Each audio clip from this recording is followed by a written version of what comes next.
When is Skynet? I don't know. Does Charlie know? Always 9 p.m. Saturday on 146.88. Duh.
is N5BB.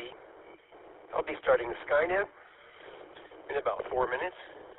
If you need to use the repeater, please do so before I start the net. Thank you very much. This is November 5, Bravo, Bravo.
W5FC.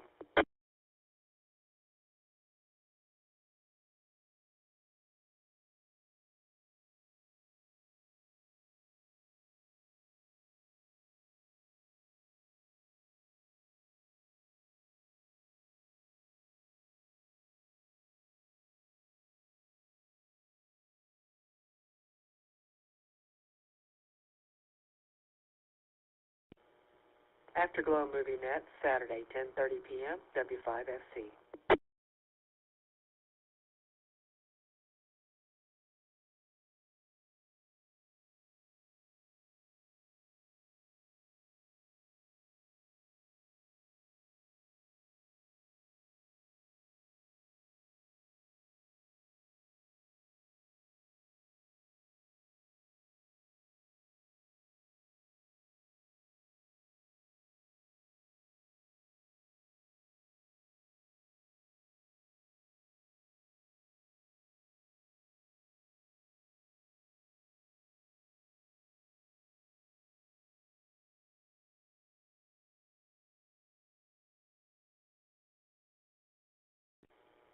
Mr. Chairman, I need to make myself very clear.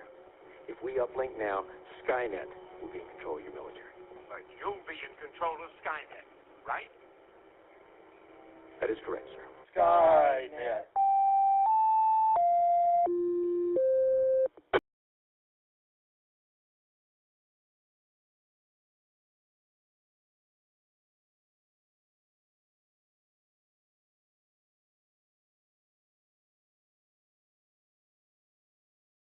This is N5BB. My name is Bill. I'll be your net control station for this session of the Dallas Amateur Radio Club, Skynet. Skynet is a weekly net called every Saturday evening at 9 p.m. concerning the subject of astronomy. Our purpose is to help amateurs become more familiar with the nighttime and daytime sky, astronomy, and space in general. This net is open to all amateurs interested in this topic. We encourage your participation, your comments, and your suggestions for this net. Stations with priority emergency traffic may enter the net at any time by using the approach sign break and your call sign.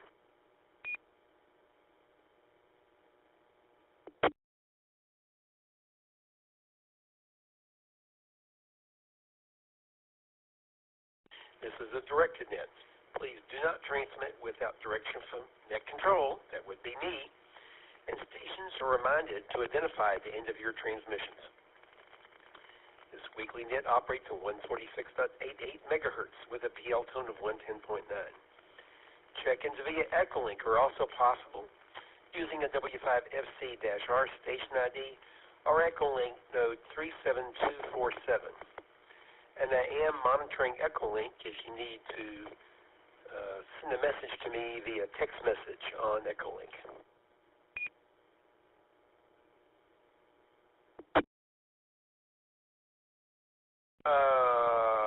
Tonight's topics: astronomy charts, pictures, and live audio video links are available online. Go to www.w5fc.org right now for the complete list. Remember to tell others about this popular net. You can now check in the net electronically by going to the club website, w5fc.org. Look for tonight's Skynet announcement and click on the hot link to check in. We'll acknowledge you on the air, and don't worry, if you want to check in via voice, we'll continue to do that too. We can also check you in over Echolink. All amateur operators are welcome. You do not need to be a member of any amateur radio club to participate.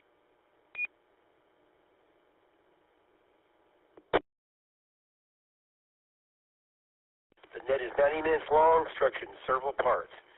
General announcements, Texas Astronomical Society of Dallas, National Space Society, discussion topic of the evening, Was Up, Space Exploration and Space History, the Constellation of the Week, Space Launches of the Week, visible satellite passages over the next couple of days, and we may have astronomical questions and answers if we have time.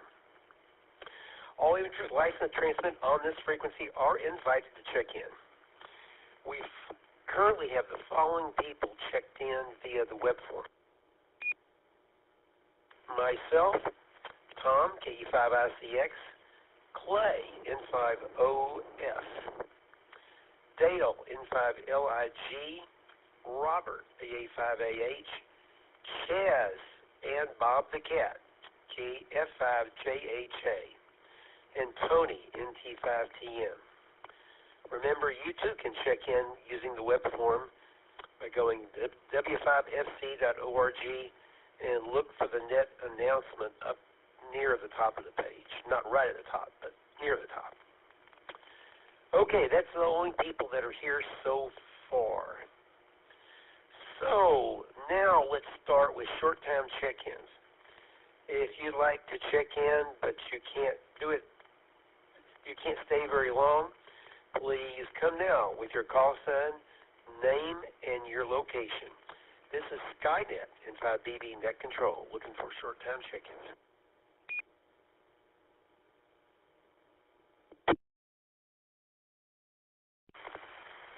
Kilo, Golf 5, Uniform, Foxtrot Romeo, Jacob, short time, low power, and no traffic.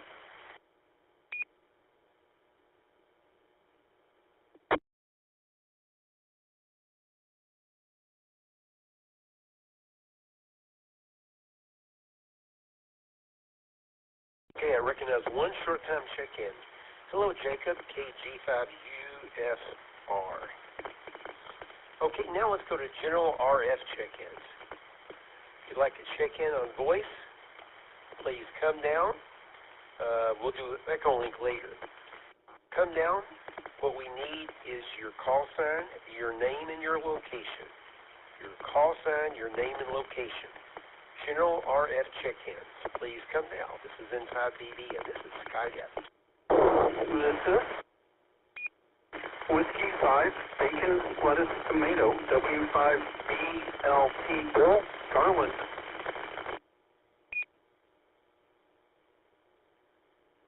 This is Whiskey 5, Golf, Uniform, Sierra, Gus, far, far northeast Dallas.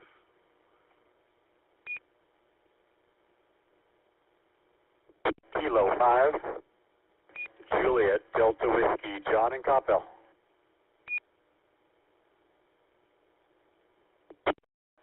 Kilo, Foxtrot 5, Zulu, Bravo, Lima, Bill, Farmers Branch.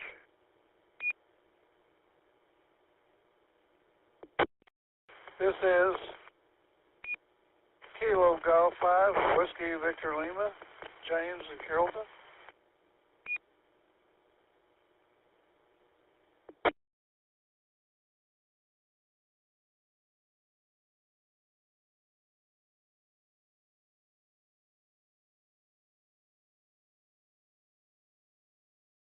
November Victor 5, Foxtrot, Virginia in Fort Worth.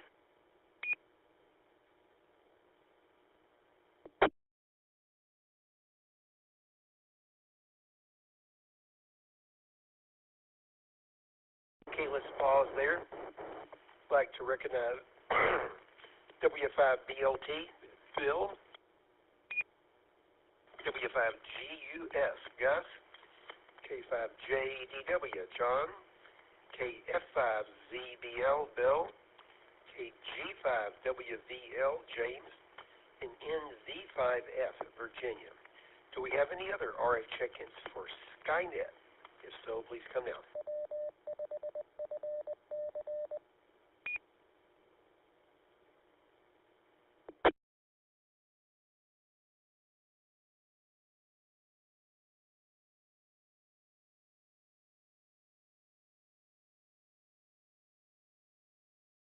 Oh, we may not have very many people here this evening.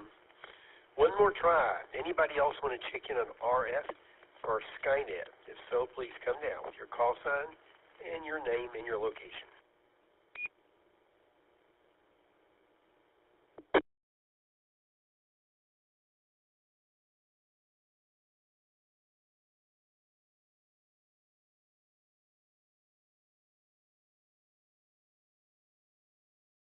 Okay. The only additional station I see on Echolink is Dale, N5LIG. Dale, do you want to check in on voice?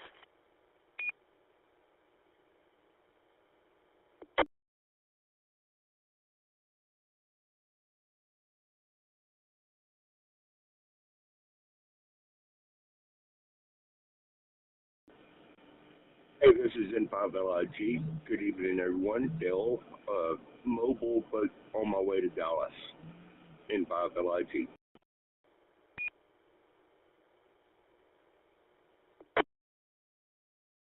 Well, we've got you, Dale. You sound good. I recognize Dale, N5LIG. Okay, do we have anybody else via any mode that would like to check in to Skynet? We'll look at the web form in just a moment again. Anybody else, though, that want to check in on voice or Echolink or any other mode, please come down with your call sign, your name, and your location.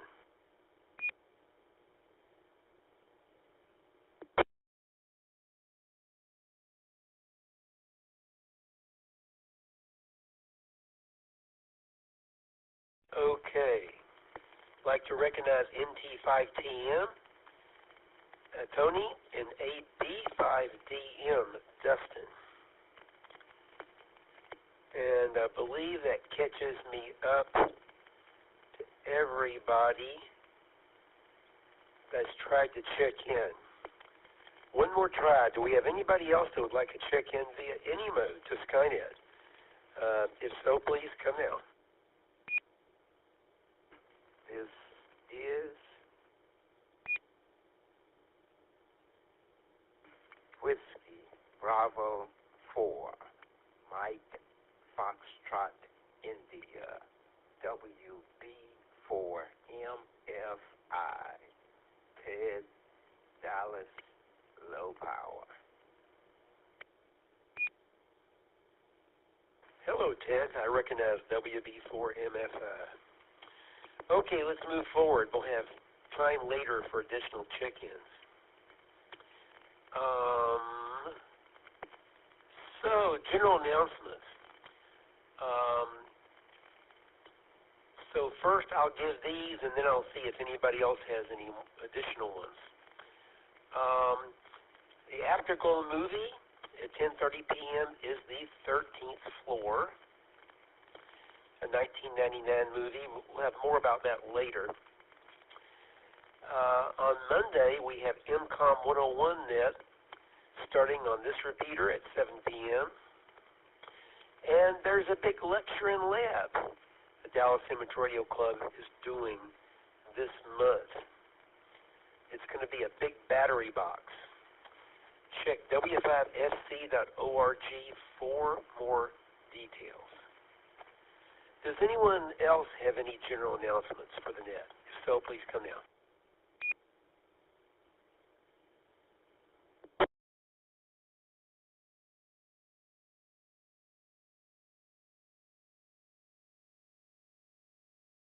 105BB, and this is Skynet, sponsored by the Dallas Amateur Radio Club in Dallas, Texas. But anybody can check in. Don't have to be a member of our club. Okay, next, let's remind everybody that AMSAT, there's 2 AMSAT nets here locally. On Tuesday evening at 8 p.m. Central Time, check in on this repeater, and you can talk to people about things going on with AMSAT. Then also, there is a national AMSAT net. Same time, Tuesday evenings at 8 p.m. Go to Echolink and look for under groups for AMSAT. That's asterisk, AMSAT, asterisk. You can also go to www.amsatnet.com to find out more. Then on Wednesday evenings, there's a West local AMSAT net in the DFW area. It's on the Arlington repeater, 147.140 megahertz, with a PL tone of 110.9 and a positive offset. It meets every Wednesday evening at 9 p.m. So, Tuesday evening at 8 p.m. on this repeater, we have the AMSAT net. Wednesday evening at 9 p.m. on the Arlington repeater, 2-meter repeater, we have AMSAT net. You do not have to be a member of any organization to join these. Any ham can check in. And we talk about more than just AMSAT. We talk about amateur satellites. Then we have a number of nets on Monday evenings.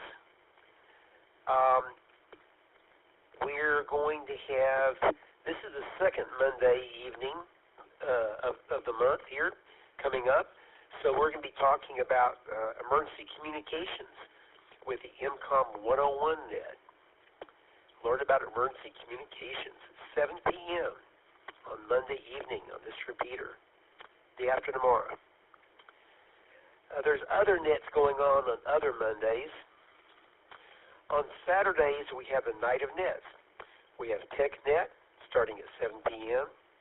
Skynet, the net you're listening to now, from 9 p.m. until 10:30.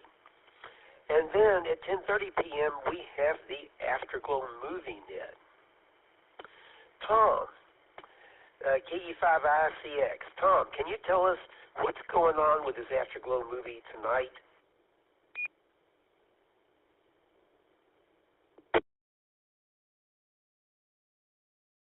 Why, of course I can, Bill. My highly accurate synopsis begins now. John Ferguson was a bank clerk, and he was very good at his job. The year, 1937, Los Angeles. In the air, jazz music. Ferguson could almost hear the voiceover, and then there was a voiceover. Maybe it was a radio playing in the background. He wasn't sure, but then the voice started saying exactly that, what he was thinking. Maybe he lived in a movie or simulation. The voiceover agreed. Maybe there's a snub-nosed 38 in the drawer, they both said simultaneously. Sure enough, the weapon appeared. And then everything froze up.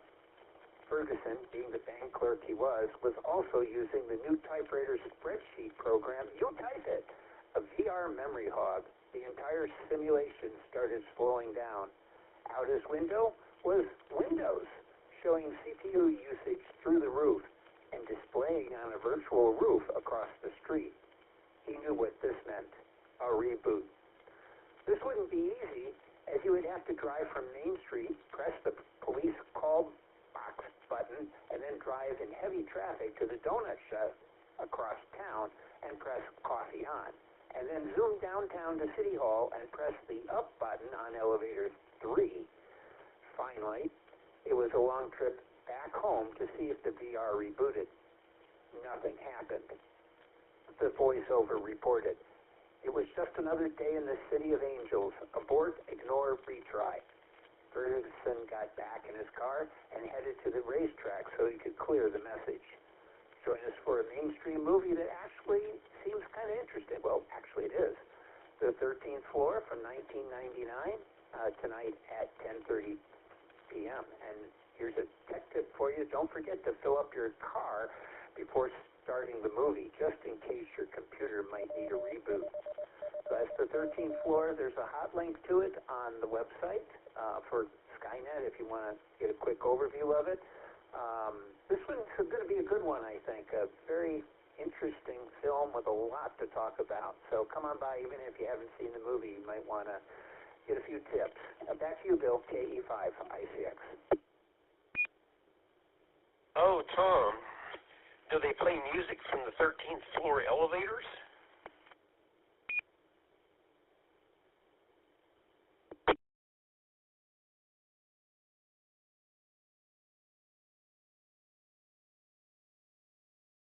I think I offended him. Sorry about that.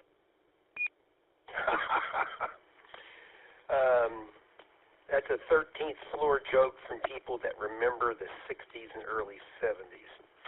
Okay, other nets. Every evening on this repeater at 6:30 p.m., we have the ARRL National Traffic System Training Net, starting at 6:30 p.m. Every evening on this repeater. At 9:30 p.m. every evening, this net, the late net, National Traffic System Net, meets on the Irving 146.72 megahertz repeater, 9 p.m. Anybody can check in the nets. Please listen before you check in so that you check in at the proper time. Okay. I won't make any more 13th floor elevator jokes. Let's look for any more check-ins. Do we have any additional check-ins? Let's look for the web form here. The web form says that we have no additional people. Would anybody like to check into the net? This is N5BB, and this is Skynet.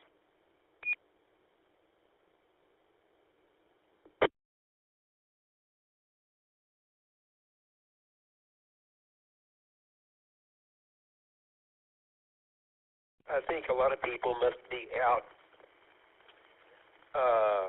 buying.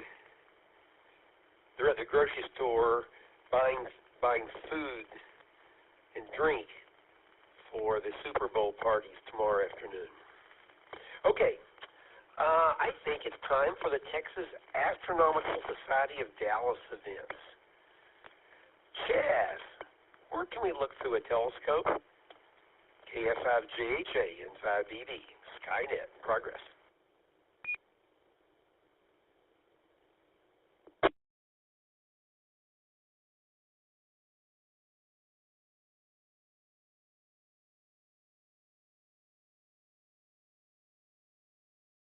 Good evening, everyone. This is Chaz, KF5JHA.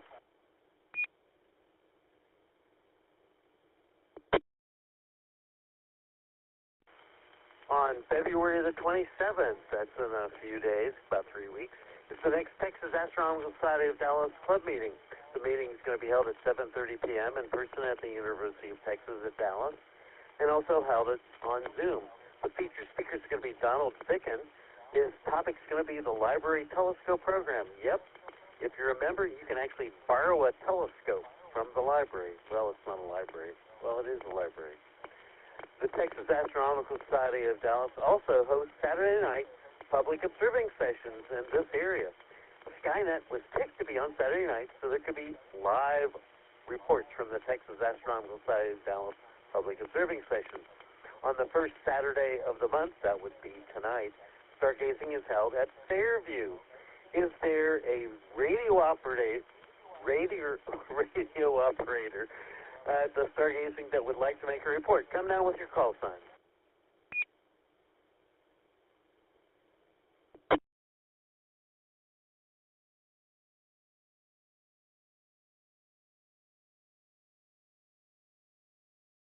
Well, I think they're busy looking at Jupiter and maybe the Orion Nebula and some double stars like Mintaka. That's one of those stars in Orion's belt, and many other things in the sky through some scattered cirrus clouds. Yep, clouds sort of came in just a little bit before sunset, but I think we can still punch through them and see some astronomical things tonight. All right, You can check the TASS website at texasastro.org for up-to-date information and details about the meetings and public observing stations. And this is KF5JHA Vector, and I control N5BB. Well, thank you, Chaz. Yeah, as has been pointed out, a lot of people might be trying to see Mount Olympus, or other things going on relative to the Olympics on TV this evening. Okay, let's move ahead. Now it's time for National Space Society events. I happen to be the National Space Society North Texas Chapter Vice President and Membership Director. You can reach me at space@byram.net. That's SPACE@BYROM.net.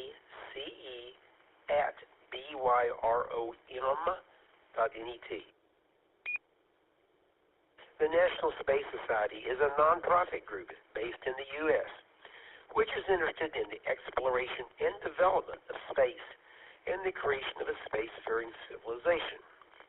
Our local National Space Society chapter website is ntx.nss.org. Our group also has an active Facebook page. Just type National Space Society of North Texas into the search box. The North Texas chapter of the National Space Society meets at 3:30 p.m. on the second Sunday afternoon of each month at Spring Creek Barbecue in Irving on Highway 183. That means our next meeting is tomorrow afternoon. Tomorrow our speaker will be Min Nguyen of Exorbita. Go look him up on the internet, XORBITA.com. That's XORBITA.com. Exorbita. What does it sound like? You're going to take something out of orbit. Well, guess what? They're involved with detecting sub-centimeter space debris in real time using CubeSats. I'm really excited about listening to his presentation. This is a local Dallas-based company. Hot stuff. Min Nguyen speaking about Exorbita. John Avura is the co-founder of this company. And we'll have him in person, I believe, tomorrow afternoon.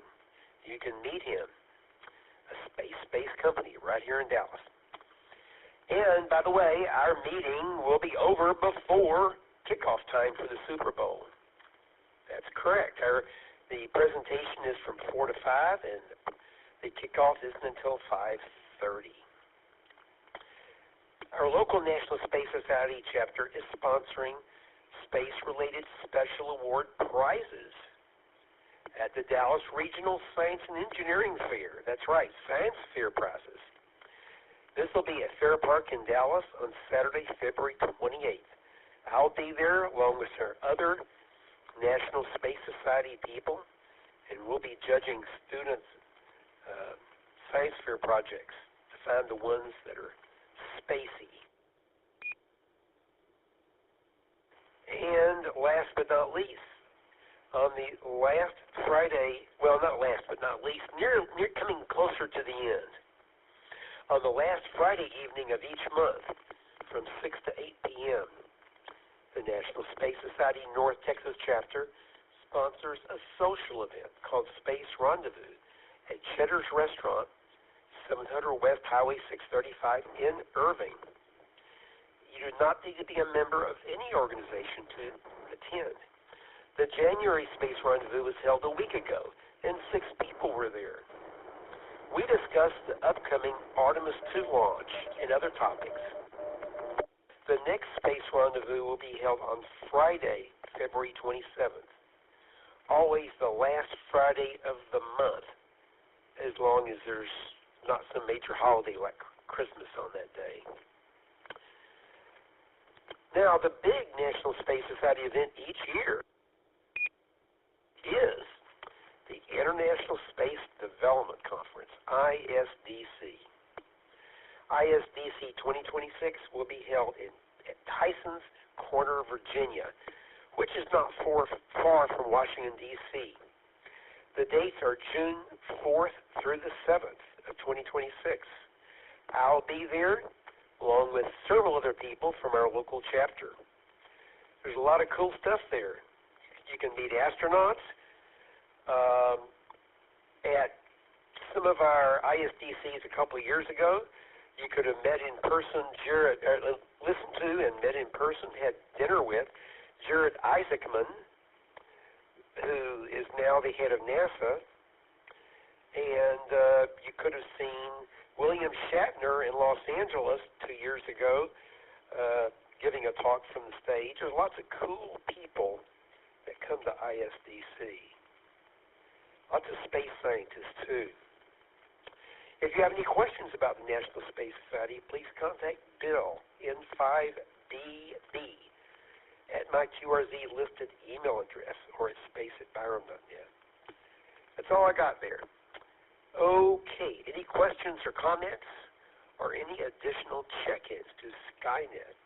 This is N5BB.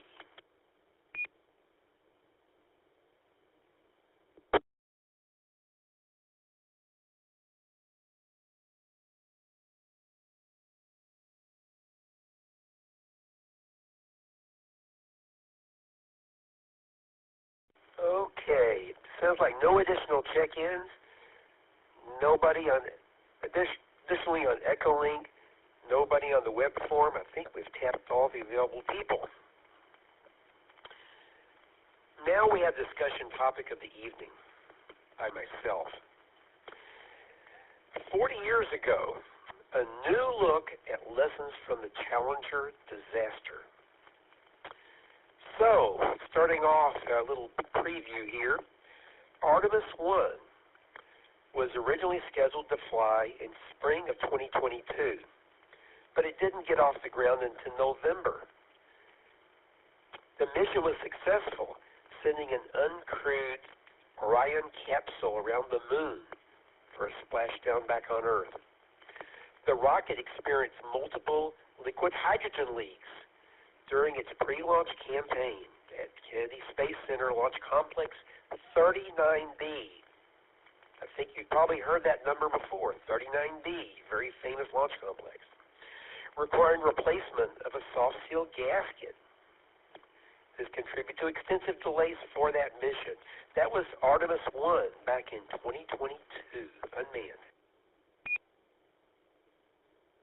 So leaks were on the minds of many space fans during the Artemis 2 wet dress rehearsal this past Monday.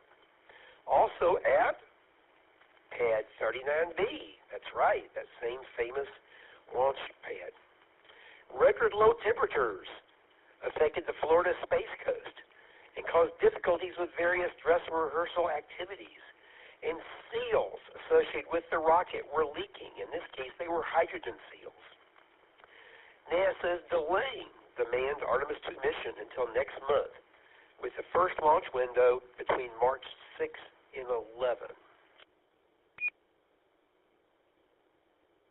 40 years ago, in late January of 1986, another large rocket was sitting awaiting flight at that same launch complex, 39B. Record low temperatures were causing concerns with O-ring gaskets used in the rockets. Over objections from engineers at the rocket manufacturer, NASA decided to launch the Challenger space shuttle.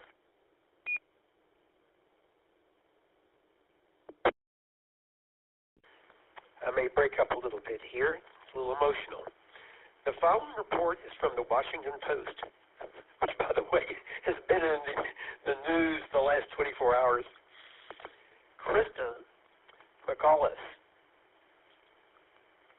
flight as the teacher in space lasted 73 seconds. A reporter who witnessed the tragedy returned to the story and found an engineer still trying to spread its lessons.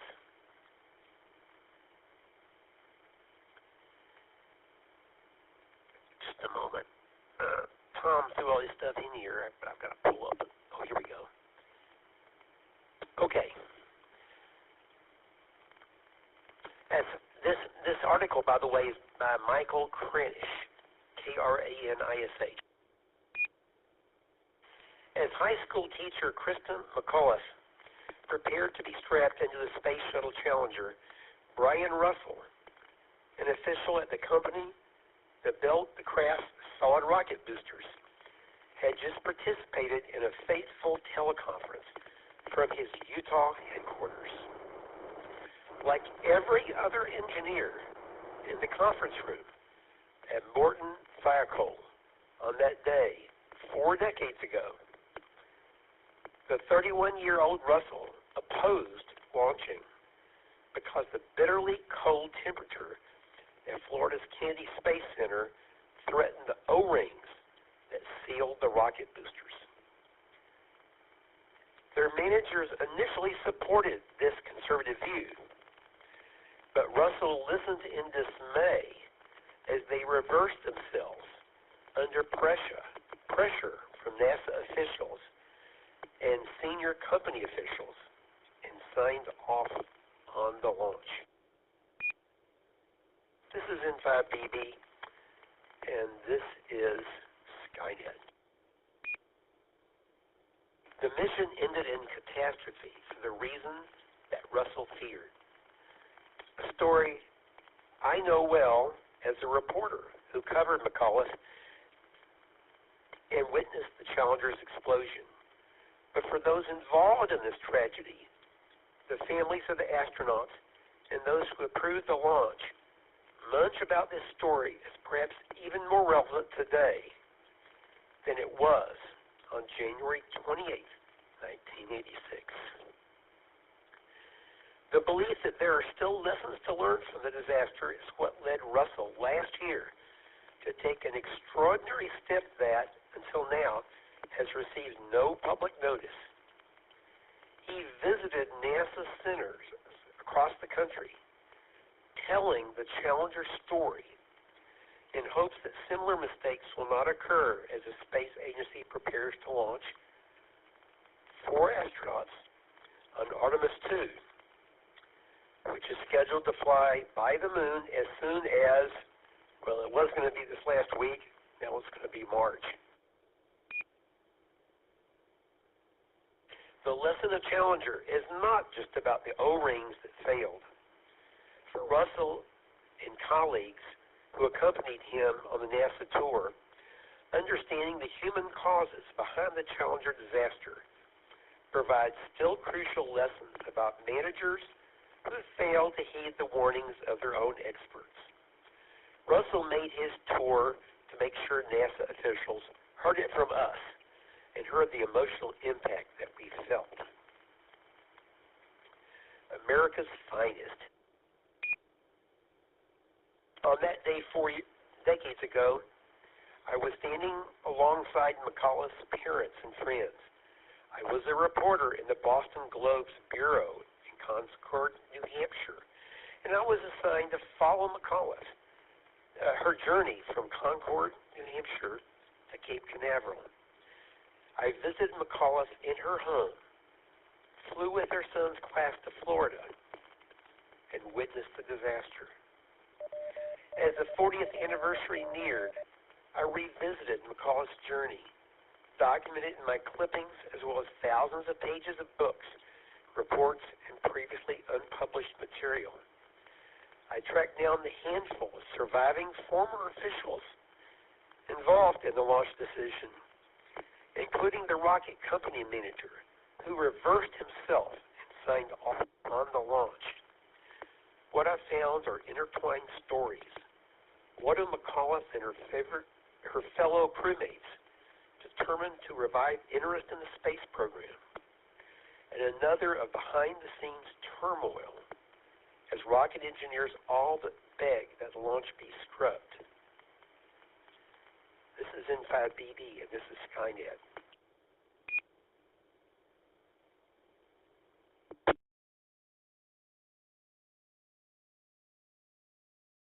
President Ronald Reagan had announced in 1984 he wanted the first private citizen in space to be one of America's finest, a teacher.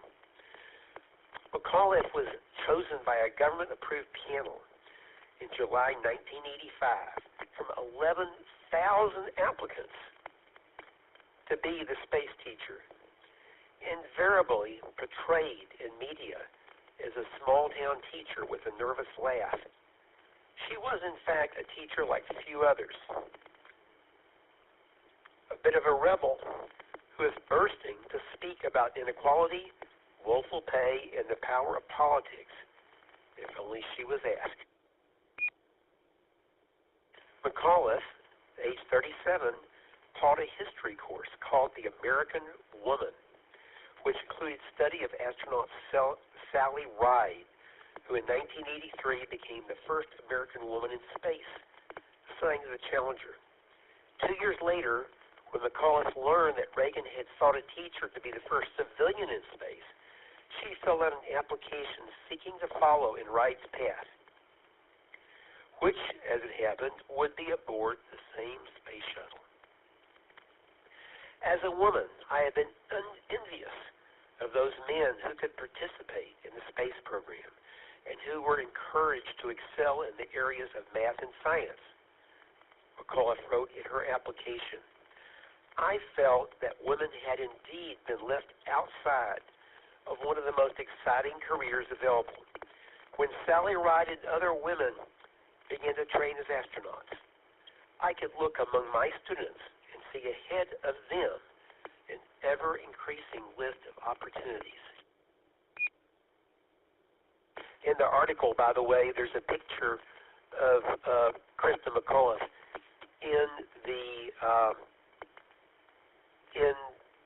seated inside the space shuttle simulator. Very interesting picture. McAuliffe became one of 10 finalists, training with the group and traveling to Cape Canaveral on July 12, 1985, to witness the launch of the Challenger. But the flight was aborted 3 seconds before liftoff because of a faulty valve. Days later, McAuliffe was unanimously chosen by the government-approved panel of experts to be the teacher in space, a decision announced at the White House on July 19, 1985, by Vice President George H.W. Bush. 10 days later, after NASA fixed the valve, the spacecraft launched, but was almost immediately in trouble. One of the 3 engines shut down, leading concern that the shuttle would have to make an emergency landing. NASA controller Jenny Howard probably saved the mission when she made a split-second decision that faulty sensors caused the shutdown and overrode them, enabling the flight to continue. Twice in 2 weeks, Challenger had been in danger, but the Teacher in Space show went on. This is N5BB, and this is the Dallas Amateur Radio Club, Skynet, in progress. Only 2 days later, NASA publicists whisked McAuliffe onto the set of The Tonight Show, where she gave host Johnny Carson a kiss and won him over, along with a national audience of millions. The recent problems with Challenger, however, were on her mind, as she said the timing of her flight was being bumped up a little bit with the problems they've had. Are you in any way frightened of something like that? Carson said, noting that they had a frightening incident and one of the engines went out. I really haven't thought of it in those terms because I see this shuttle program as a very safe program, McAuliffe responded. But I think the disappointment, Carson interrupted to recall a joke by another astronaut. It's a strange feeling when you realize that every part on this capsule was made by the lowest bidder. I think it's important to be involved. A few days later, McAuliffe was back in Concord and agreed to see me at her gracious 3-story house in a neighborhood known as The Hill. Her husband, Stephen, who is then in private law practice, listened attentively. At the time, New Hampshire was a solidly conservative Republican state. McAuliffe was an outspoken activist with political ambition. She'd been the head of a local teachers union, and true to her Massachusetts roots, a self-described feminist and Kennedy Democrat. Although rarely mentioned in national stories, her fight for teacher salaries had made her a local legend when she made the case before a town meeting to raise pay. And she succeeded. By the time McAuliffe applied to be a teacher in space, New Hampshire teacher salaries averaged only $18,577, better than only Maine and Mississippi, according to National Education Administration statistics. And she made only $24,000 annually after 15 years. When I asked her about the salary fight and the continuing low pay for teachers, McAuliffe looked up from packing a bag labeled Teacher in Space and said that, after dozens of interviews, this was the first time she'd been asked such a question about education. She hoped that her space mission would give her a platform to fight for teachers. My sympathies have always been for working-class people. I grew up in that era. We are real big Kennedy supporters. I think it's important to be involved. As we discussed McCall's recent round of rousing public appearances, including on The Tonight Show, her husband, Stephen McAuliffe, couldn't resist hinting about the future in politics. The Democratic Party could use a good candidate, he said. I think she'd be pretty good, don't you? Warning signs. This is N5BB. This is Skynet. The space shuttle was one of the greatest triumphs in aeronautical design that the world had seen. The airplane-like orbiter carried astronauts and payloads, such as satellites, and could return to Earth for a runway landing. It was launched into space by an external tank with liquid hydrogen and liquid oxygen, propelled by two solid rocket boosters that were jettisoned about 2 minutes into flight and could be reused. By the way, those same rocket boosters used in that space shuttle program are being used on the SLS rockets for the Artemis II that's going up next month. But the solid rocket boosters had a potential weakness. They were constructed in sections at the Morton Falcol plant in Utah, shipped across the country by rail, and reassembled at the Florida launch site.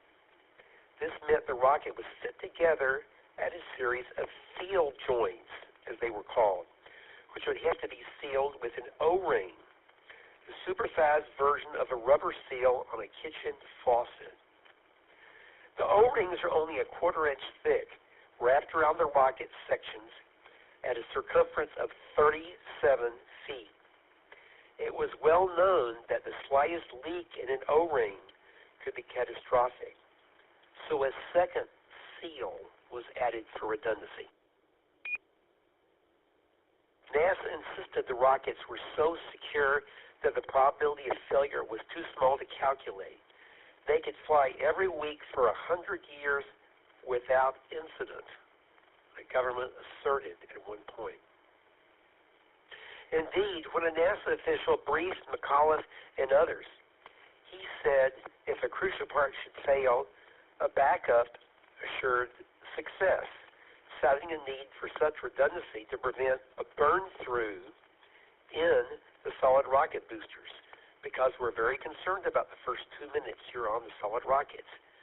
If one of those rockets goes, why, it's pretty bad. This is according to I Touch the Future, a 1986 biography of McAuliffe by Robert T. Holler.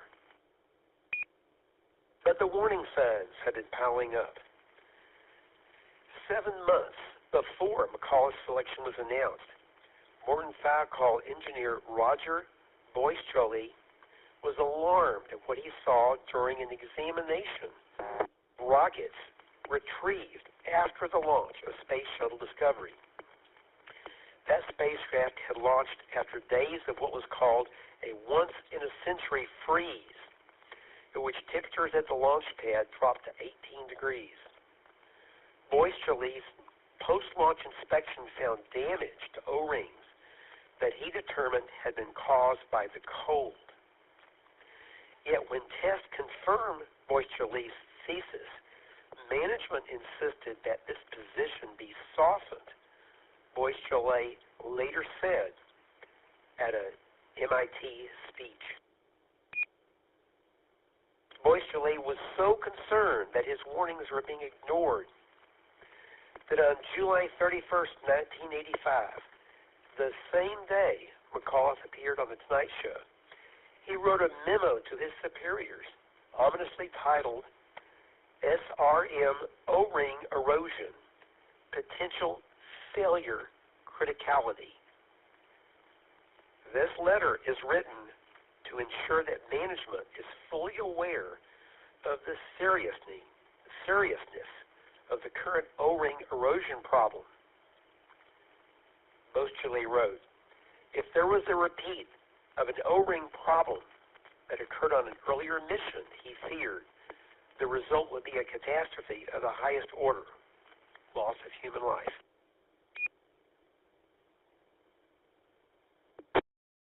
This is N5BB, and this is Skynet. I think it's safe enough. On the day that the field of teacher in space candidates had been narrowed to 10, the shuttle's commander, Richard Scobie, told his wife, June, that he was concerned about the impression given by NASA about how safe the shuttle program had become.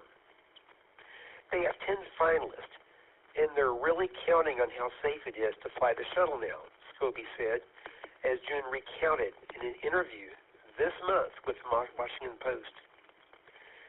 And we know it's still a test vehicle. It's not a commercial flight. Should I go to Washington and talk to the 10 finalists?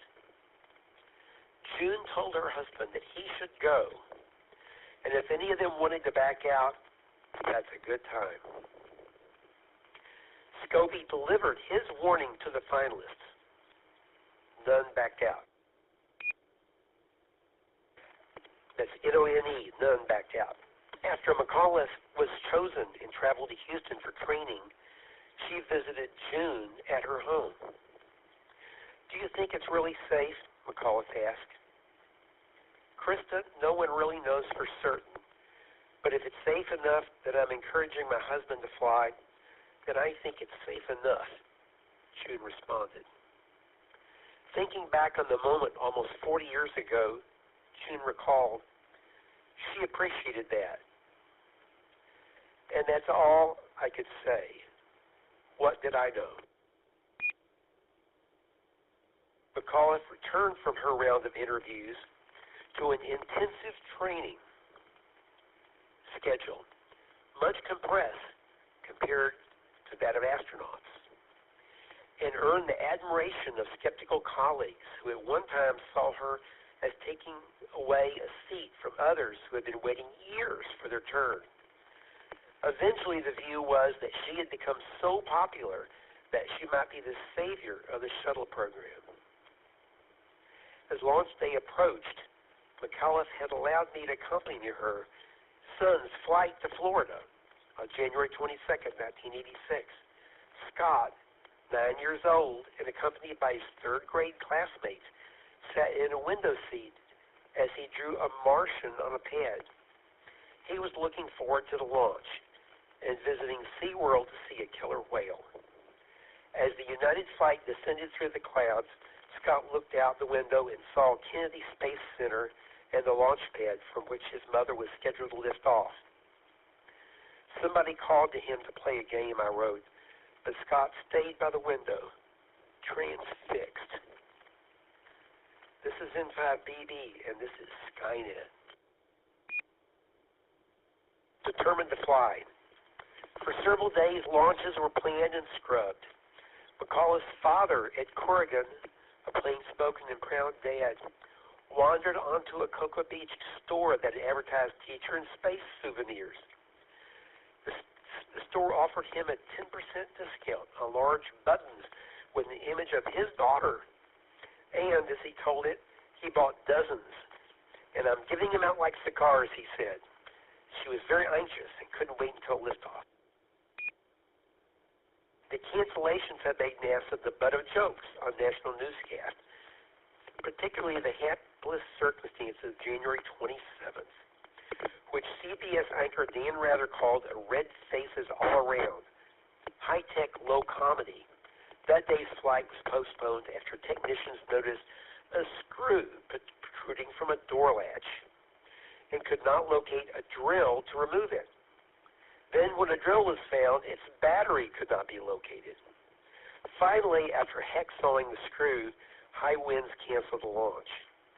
I wrote in my story that day that a NASA official said that while there had been only a minuscule chance of a problem, we're dealing with human life here and we don't take chances. The attitude was, ignore the critics, safety first, or so it seemed. The plan was to launch the following morning, but the forecast was for an overnight low of 18 degrees and freezing temperatures into the morning. It was broadly assumed there would be another cancellation. A year earlier, similar temperatures had been called a once-in-a-century freeze and, unknown to the public, had caused almost catastrophic to the O-ring. But NASA was determined to fly. Questions would later be raised in a congressional investigation and elsewhere about whether the push to launch was due partly to Reagan's intention to highlight McCullough in his State of the Union speech that evening.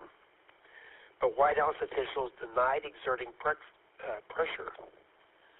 Boyce Gillet, by the way, was making one last effort to convince his superiors at Morton Thiokol, as well as NASA, that they were risking catastrophe.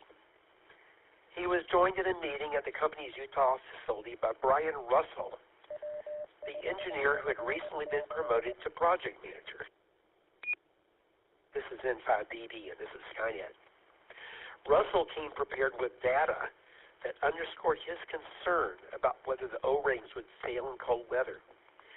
We were unified as an engineering team going into that meeting on recommending a delay, Russell said. That was going to be their message in a teleconference with NASA officials who had gathered at Cape Canaveral and the Marshall Space Flight Center in Alabama.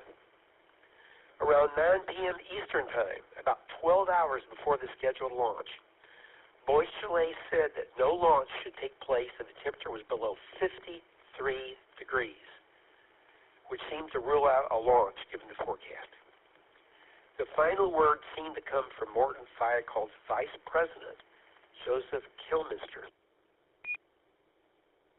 I stated, based on the engineering recommendation, I could not recommend launch, Kilminster, now 91, said in an interview this month.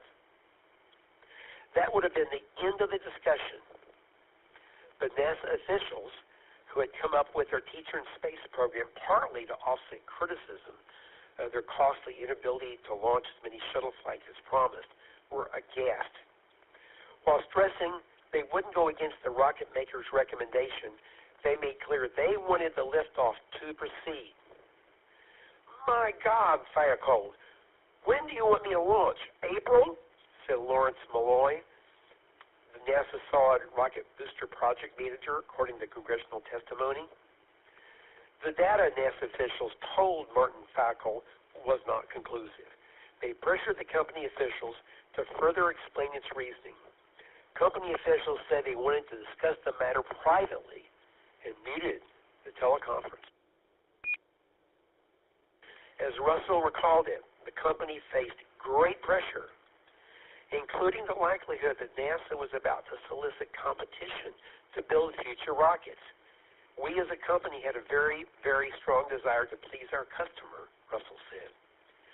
As Thiokol paused the teleconference, Killmaster said in the interview he talked with another company official and became comfortable that liftoff would be safe at the predicted launch time temperature. The call was resumed, with Malloy continuing to push for permission to launch. With urging from a more senior company official as well as space agency officials, Killmaster then reversed himself and supported launching. He said in the interview that while there was pressure from NASA, I don't want to say it was the insistence of NASA people that made me do that. He also thought that O-rings could perform at a lower temperature than the ambient rate predicted for the following morning.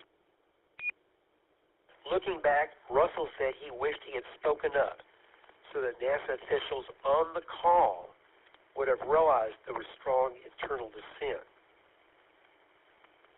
Why didn't I speak up? Russell said in the interview. There had to be on me an intimidation factor that once a decision was made that I would not dare to refute it. That's my biggest regret. I wish so much that after we had gone back on the verbal teleconference, I wish that we had said that there's a dissenting view here so they'd know it was not unanimous.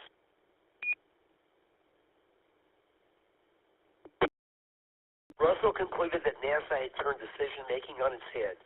I'm convinced what happened is that the burden of proof towards safety had been flipped, that we in our recommendation could not say, here's the temperature when it would fail. We couldn't prove it was going to fail. Morton Fackel's representative at Cape Canaveral, Alan McDonald, could not believe what he was hearing. Like Boscheloi and Russell, he had deep concerns about the effect of the cold on the O-rings. So McDonald took a rare step. He refused to go along. I told Malloy that I would not sign the recommendation, which he considered perverse. McDonald wrote in his memoir, Truth Lies in O-Rings. If NASA wanted sounding approval, it would have to come from a company official in Utah. The whole exercise, he wrote, was a cover-your-ass effort by NASA. McDonald made one more effort to cancel liftoff, telling NASA officials, if anything happens to this launch, I wouldn't want to be the person that has to stand in front of a board of inquiry to explain why we launched outside of the qualifications of the solid rocket motor. Killmaster, that was the high official in Utah, signed the document saying that Morton Fackel supported liftoff. It wound up being Russell's task to send the facts that recommended the opposite of what he had wanted. NASA got what it wanted. The launch was a go. After the meeting, Boscheloi wrote in his log that he and his team had done everything they could to stop a liftoff, writing, I sincerely hope the launch does not result in a catastrophe. Later that night, believing that the chance of having a successful flight was so close to zero, he went to his wife, Roberta, anyway. What's wrong? Roberta asked her husband. Responded Boscheloi, oh, nothing. The idiots have just made a decision to launch Challenger to its destruction and kill the astronauts.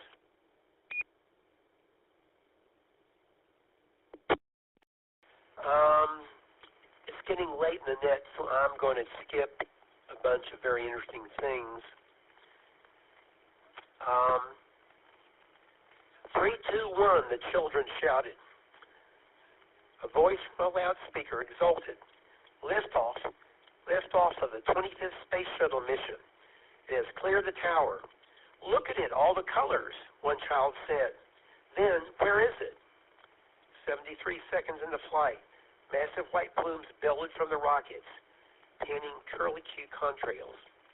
To the untrained naked eye, it is hard to discern whether this is anything other than a routine separation of the shuttle from its rockets. It's beautiful, said one of McCullough's friends, not realizing. Aboard Challenger, the last words were spoken by the pilot Smith. Uh-oh. 43 seconds passed as the confused crowd looked skyward. Finally, a voice came over the loudspeaker. Flight controllers here are looking very carefully at the situation. Obviously, a major malfunction. Almost another minute passed. Mission Control, we have a report from the flight dynamics officer that the vehicle has exploded. I looked at Ed and Grace Corrigan, Scott's classmates, McCullough's friends.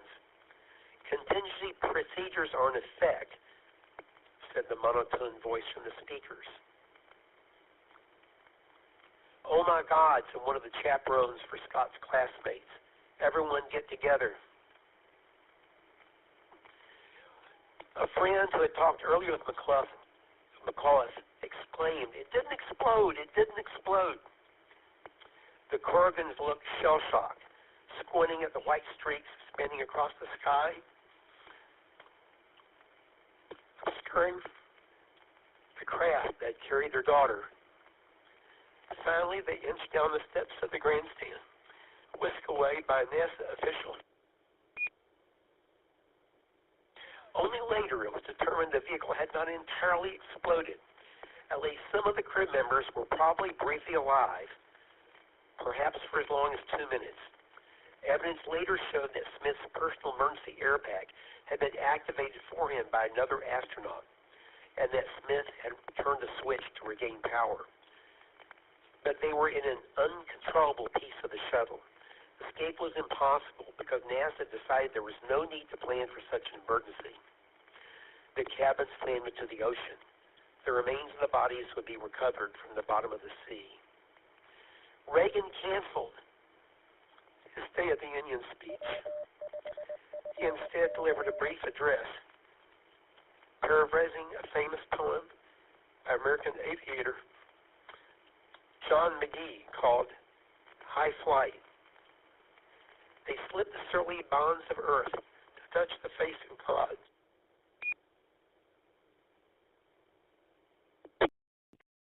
Reagan had no way of knowing it, but McCullough slipped a full copy of the poem into her flight suit before boarding the Challenger.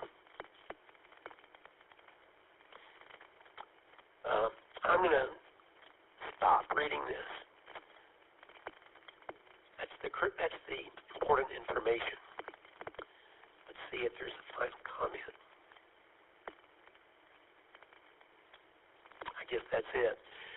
Again, Russell has been visiting NASA locations, reminding them of what happened 40 years ago. So the same thing doesn't happen with Artemis. This is N5BB, and this is Skynet. Do we have any additional check-ins?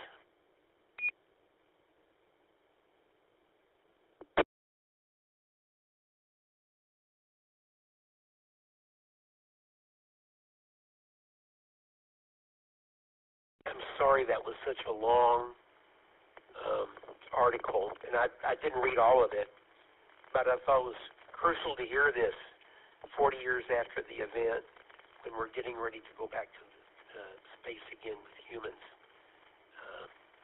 around the moon. Okay, next it's time for What's Up? Chaz, what's up? KF5JHA, this is N5BB.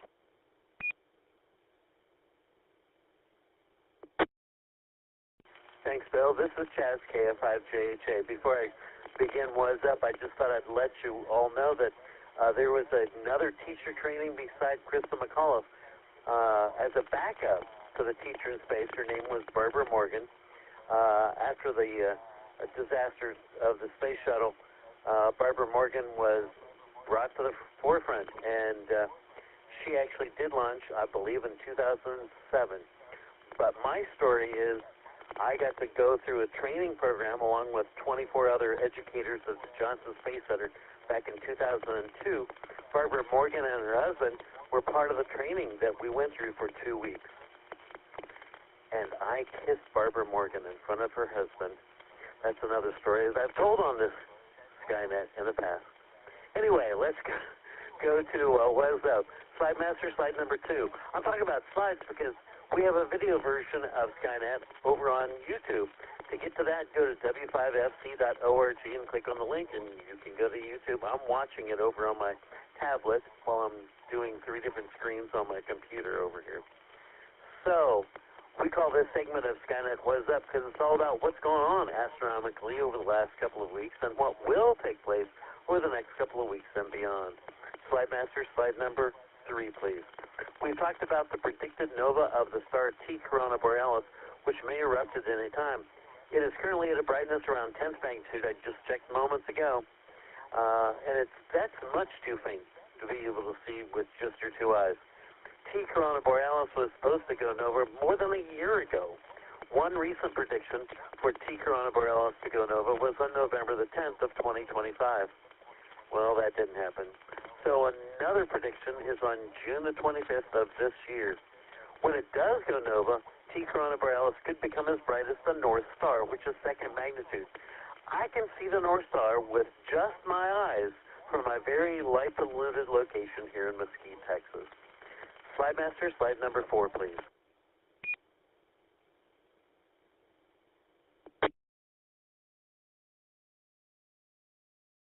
If you're watching the video version, this image of the sun was taken on February the 4th. I took that from the website spaceweather.com.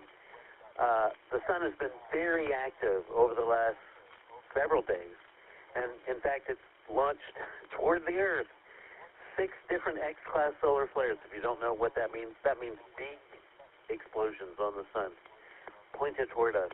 The large sunspot complexes on the sun are so large at times that you can use just your solar eclipse glasses to see them. And you could have done that this week. Might be able to still do that tomorrow. Get those solar eclipse glasses and go look at the sun tomorrow. The sun is near its 11-year solar maximum. We are not quite sure when the solar maximum will occur until after it happens. I presented information on the solar cycle just 2 months ago on Skynet, and just a couple of weeks ago on Skynet, I talked about the enhanced possibility of really active times that's going on from the sun between now and the end of March, and it looks like it's happening. Wow. Slide Master, slide number 5.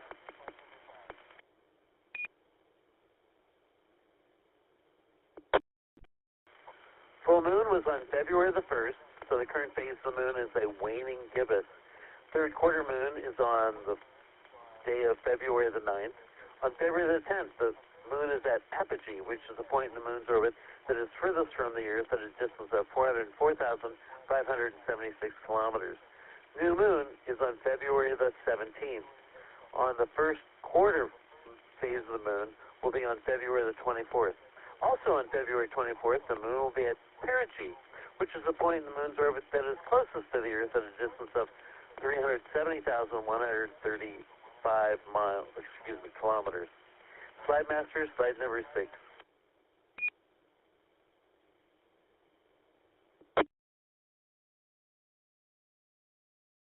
Why was I going to say miles? We always use metric system in science. Oh, slide Master, slide number 6 is February the 7th. This morning was the conjunction of the moon and Spica in the early morning southeastern morning sky. Maybe you missed it. Maybe you saw it. It was clear. Slide Master, slide number 7. On February the 10th, that's just in a couple of days, is the conjunction of the moon and the bright star Antares in the southeastern morning sky. Slide Master, slide number 8. The moon occults the planet Mercury on February the 18th. An occultation is when the moon moves in between the Earth and a more distant object like a planet or a star. Mercury will disappear behind the moon about 6:44 p.m. on February the 18th and reappear around 7:17 p.m. Now, these times of the event are for Brookhaven campus of Dallas College. That's where I work.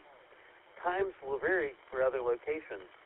Now, a pair of binoculars or a telescope will enhance your view of viewing this event, but you should be able to see it with just your 2 eyes.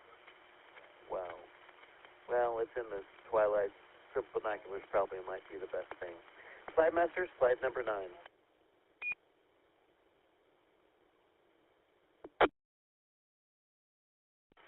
On February the 19th, in the early evening sky, there will be a conjunction of the moon and the planet Saturn and Neptune. Now, you'll need a telescope in order to see Neptune. Nope, binoculars won't do it. You'll need at least a telescope to see Neptune.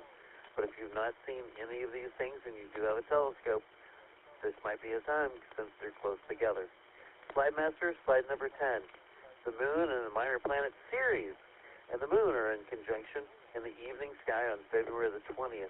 Once again, you'll need a pair of binoculars at least to see Ceres, but you can probably get away with just binoculars, but a telescope will be a much better deal, too. Slide Master, slide number 11. February the 23rd will be the conjunction of the moon, the planet Uranus, and the Pleiades star cluster in the western evening sky. You'll need at least a pair of binoculars to see the planet Uranus. I've seen it with binoculars. I bet you could, too. Inside the city, yep. Slide Master, slide number 12.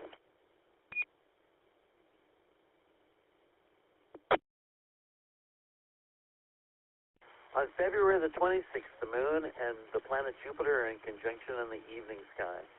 Slide Master, slide number 13. Early in the evening on February 27th, low in the western sky, Venus and Mercury are in conjunction and only about 4 degrees away from each other. A pair of binoculars will help you spotting them in the evening twilight. Slide Master, slide number 14.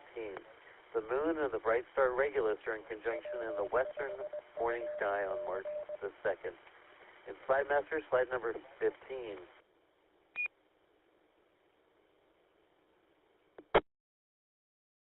I wanted to include this event because it's going to be about a month away, but you want to prepare for it. A lunar eclipse occurs when the moon moves into the shadow of the Earth. Most of the time, the moon moves just above or below the Earth's shadow as it orbits. But a couple of times a year, the moon travels into the Earth's shadow. Yep. There's a lighter part of the Earth's shadow called the penumbra and a darker part of the shadow called the umbra. When the moon moves completely into the umbra shadow of the Earth, we call it a total lunar eclipse. The eclipse on March the 3rd is a total lunar eclipse. The last total lunar eclipse was visible in Dallas on March 13th, 14th, just last year, 2025. The next total lunar eclipse will be visible in Dallas on June the 26th in the year 2029. That's a few years away. Let me tell you some details about the March 3rd eclipse. The moon enters the penumbra at 2:44 a.m. Yep, early in the morning. That's Central Standard Time. That's difficult to notice, the eclipse starting at that point. The moon enters the umbra, that's the darker part of the Earth's shadow, at 3:50 a.m. Central Standard Time. The eclipse becomes visible at that point. Totality, when the moon is completely in the Earth's shadow, is at 5:09 a.m. Central Standard Time. And the middle of the eclipse is 5:35 a.m. Central Standard Time. Totality ends when the moon starts moving out of the umbra. That's at 6:03 a.m. Central Standard Time. Moon leaves the umbra at 7:17 a.m. and the moon leaves the penumbra and the eclipse ends at 8:23. Well, the moon sets around 6:56 a.m. Central Time, so the Dallas Metroplex will just see everything except the last part of the eclipse. North Texas will see most of it if the weather is clear, and I hope it is. And this is KF5JHA, and this is Skynet. Slide Master, slide number 16.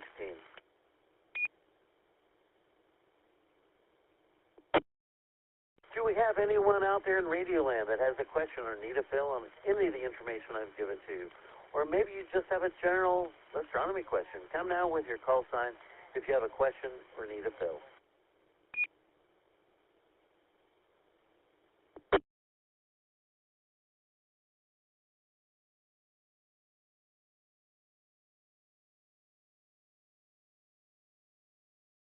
Yeah, I think people are watching the Olympics instead of Skynet.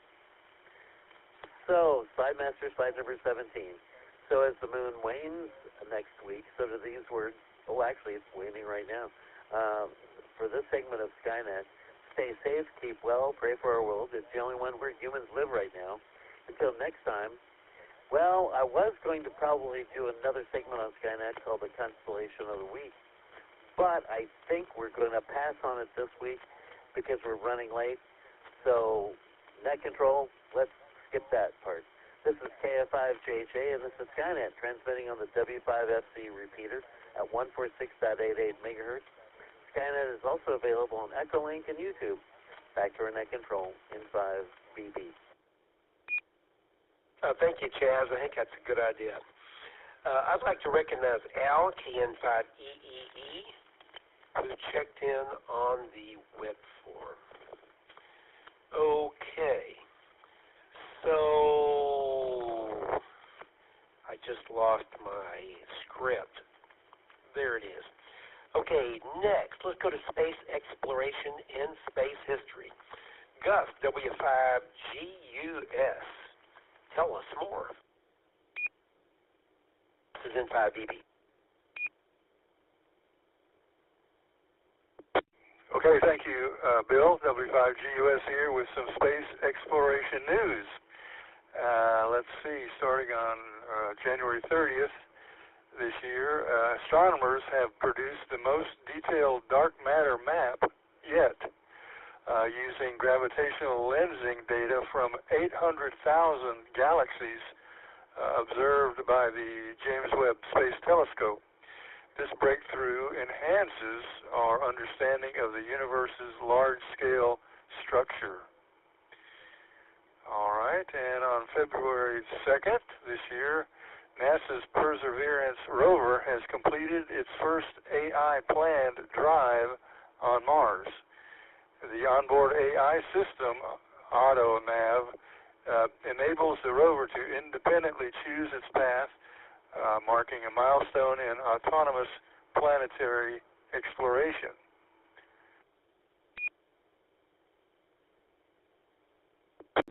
And let's see, same day, NASA concluded a wet dress rehearsal for the agency's Artemis II test flight this past Tuesday morning, successfully loading cryogenic propellant into the SLS, which is Space Launch System, tanks, sending a team out to the launch pad to close out Orion and safely training the rocket.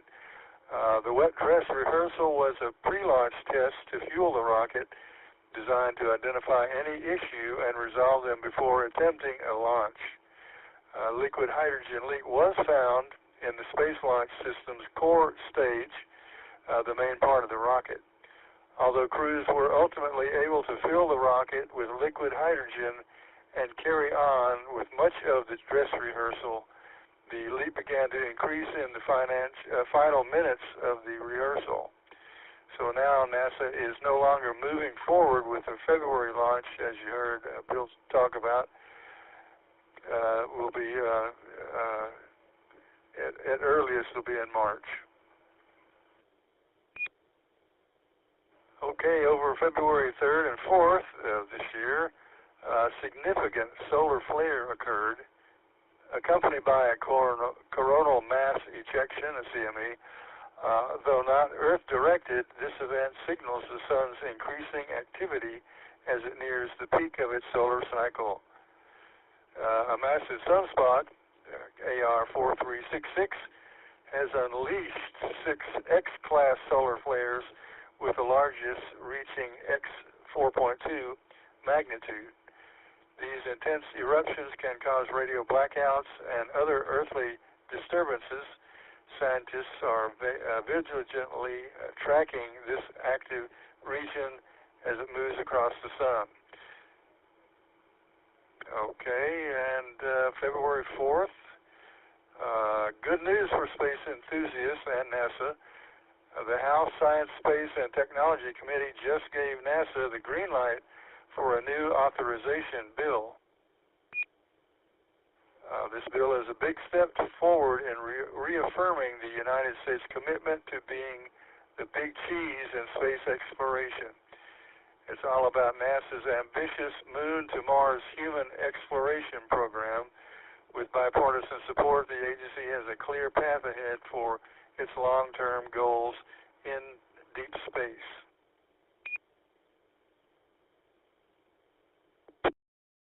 All right, and this just in, on February 4th, Blue Horizon has moved its lunar lander to Houston for testing in a NASA near vacuum testing facility. The lander is designed to deliver people and equipment to build a permanent lunar base on the moon. Also, Blue Horizon has notified employees of staffing cuts to its suborbital space touring program in order to concentrate efforts on lander development.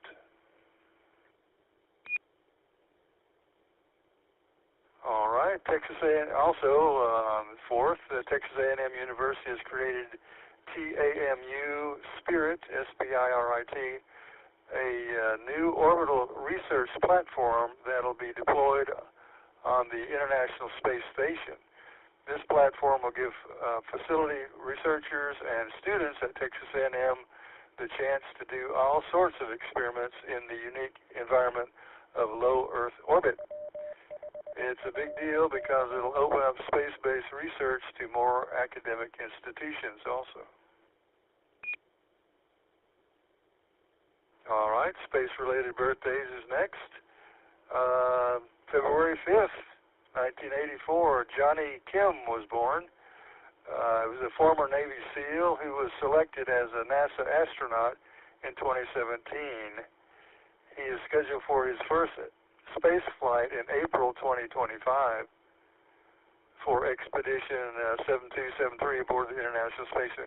I guess he was scheduled for that date. Okay, also February 5th, but in 1976, Andrew Morgan was born. He served as a flight engineer on the ISS station for Expedition 60, 61, 62, and during his time on the station, he conducted 7 spacewalks, 4 of which were to repair the alpha magnetic spectrometer. Also born February 5th, but in 1947, Mary Cleve. She flew on 2 space shuttle missions, STS-61 and 30. On STS-30, she was the first woman to fly after the Challenger disaster and deployed the Magellan Venus probe. All right, and on February 7th, 1932, Alfred Worden was born. He was a command module pilot for Apollo 15, becoming one of only 24 people to have flown to the moon. He performed the first deep space EVA during the return trip to Earth.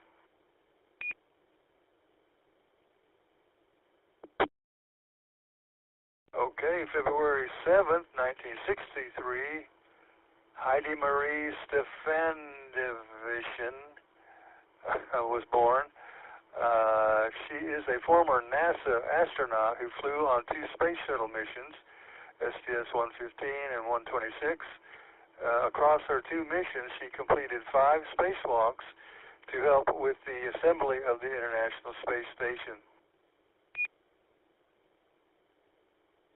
Okay, just a couple more here. We'll go into this week in space history.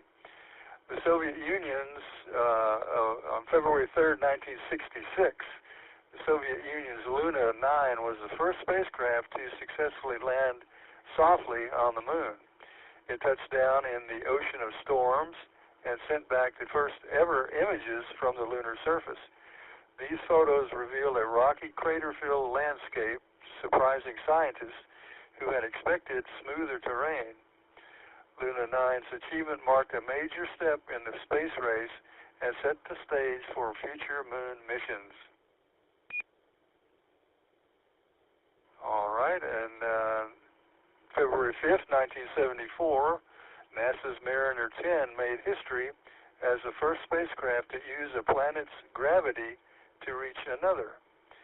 On its way to Mercury, it flew past Venus, capturing over 4,000 images of the planet's thick, cloudy atmosphere. Using ultraviolet filters, Mariner 10 highlighted intricate cloud patterns and dynamic weather systems. These observations were key to understanding Venus's intense greenhouse effect. All right, and the final item in this edition is astronaut Gerald Carr, Edward Gibson, and William Progue, February 8, 1974. That crew, the last crew of Skylab, returned to Earth after 84 days in space, which was a record for American astronauts at the time, in 1974. Their mission included scientific experiments, solar observations, and 3 spacewalks. Skylab proved humans could live in space for extended periods, paving the way for future space stations like the ISS. Okay, and with that, we will go back to Net Control and look forward to Chaz and Miss Carolyn's Constellation of the Week. So back to you, Bill, W5GUS.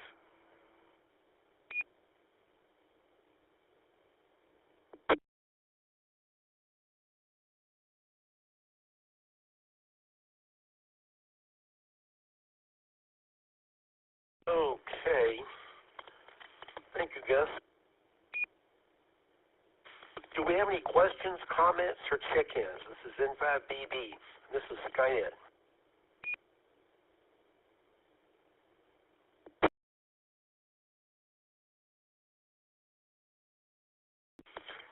Let's see.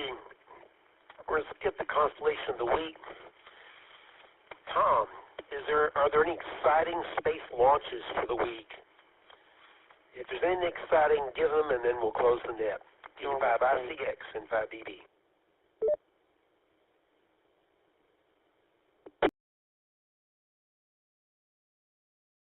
Yes, got a chance to give you one. This will be for February 11th. This will be a Falcon 9 launch of Crew 12 for SLC-40 Cape Canaveral. The Falcon 9 rocket will launch a 4-person crew to the International Space Station on the SpaceX Crew 12 mission.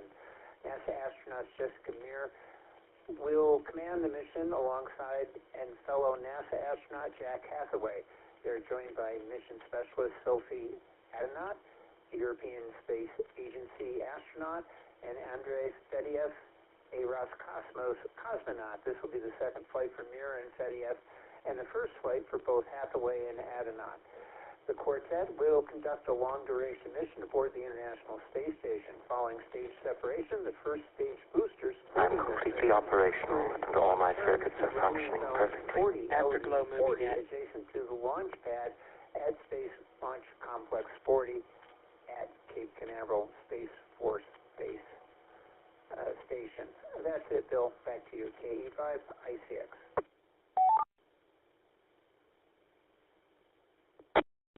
Okay, thank you, Tom. Okay, does anybody have any further business for the net before I close it? This is N5BB, and this is Skynet.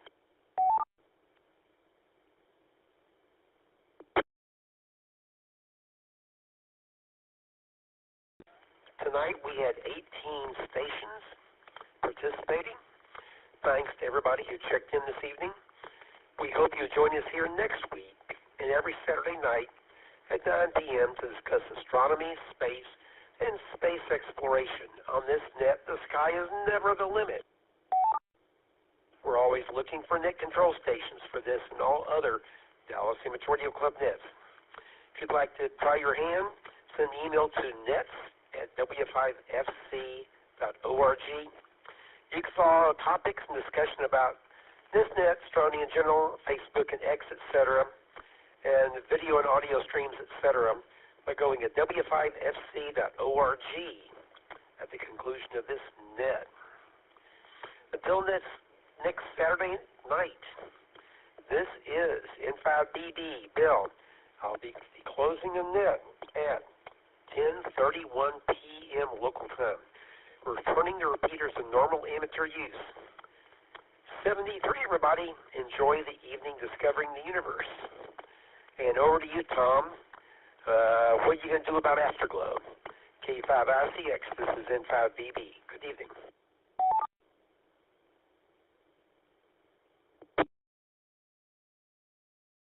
right, thank you, Bill, and thanks for doing the net this evening. And we'll be back in 5 minutes. We'll be talking about the movie The 13th Floor from 1999. Or is it 1937? Or is it 2024? All those dates come into play. We'll be talking about it in about 5 minutes. KE5, ICX.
Kilo Alpha 1, Sierra Alpha Mike, testing audio.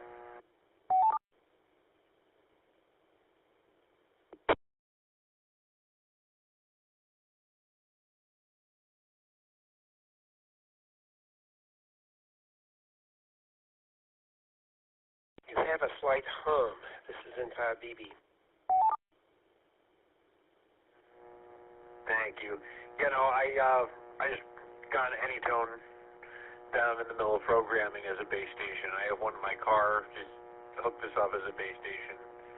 So, just trying to get all the kinks out, making sure everything works, at least as a baseline, so that way I could go from there. Okay. Yeah, I don't know. It could be a PL tone turned too high. We're hearing a harmonic. I'm not sure. Can't stay on here long because another net is getting ready to start any moment now. Have a good one. See you later. This is N5BB. Alright, thank you for the feedback. K1SAN, I'll be clear, 73.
All right, it is now 5 minutes after the last time I was here, and it is time for the Afterglow Movie Net.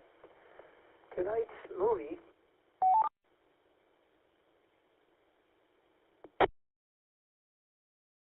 is a thriller science fiction film from 1999 called The 13th Floor.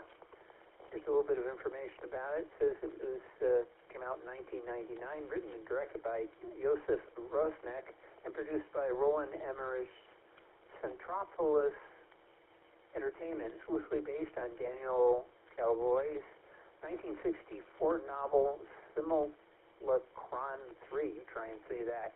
It's a remake of Rainer Werner's Fassbinder's 1973 miniseries World on a Wire.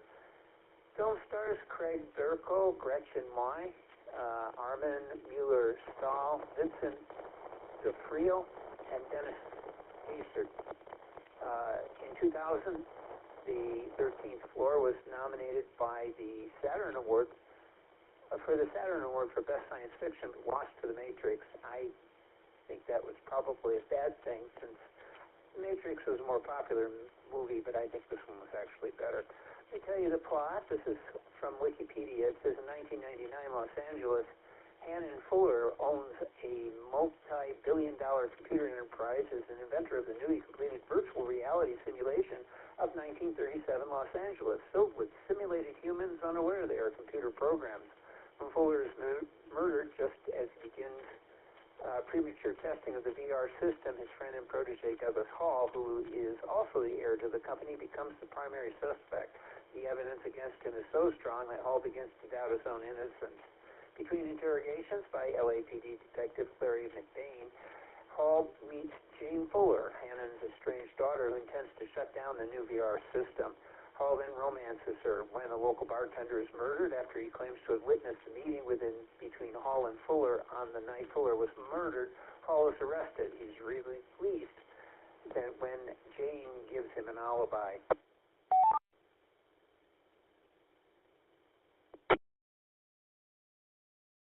With assistance from his associate, Jason Whitney, Hall attempts to find a message that Fuller left for him inside the simulation. Entering the virtual reality, becomes a bank clerk named James Ferguson. Hall learns that Fuller left a message with a bartender named Jerry Ashton, who read the message and discovered he's an artificial creation.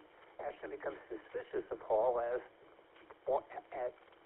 once Hall leaps out of Ferguson in the men's restroom of the hotel where Ashton works, Ferguson does not know where he is. When Hall enters the simulation later, he goes to Ashton and asks about the letter. Frightened and angry about the true nature of his world, Ashton tries to kill Hall. Hall barely survives to escape the VR. McBain informs Hall that Jane does not exist, as Fuller never had a daughter. Hall tracks her down only to discover her double, Natasha Molinaro, working at a grocery store, but Molinaro does not recognize Hall. This leads Hall to perform an experiment outside the VR system, something that Fuller's message instructed him to try. Drive to a place where he never would have considered going otherwise. He does so and discovers that the point beyond the world becomes a crude wireframe model. Hall gasps at the intended revelation behind Fuller's message. 1999 Los Angeles is itself a simulation. Jane explains the truth to Hall. His world is one of thousands of virtual worlds, but is the only one in which one of the occupants has developed a virtual world of their own. Jane Fuller lives in a real world outside of 1990's Los Angeles simulation. After Fuller's death, she's entered the virtual version to assume the guise of Fuller's daughter, gain control of the company, and shut down the simulated 37 reality. A plan foiled by Hall being made the company heir. Virtual Hall is modeled after David, Jane's real-world husband, though Jane has since fallen in love with Hall. David committed the murders via Hall's body, being driven to increasingly jealous and psychopathic behavior for prolonged use of the VR to live out of dark fantasies.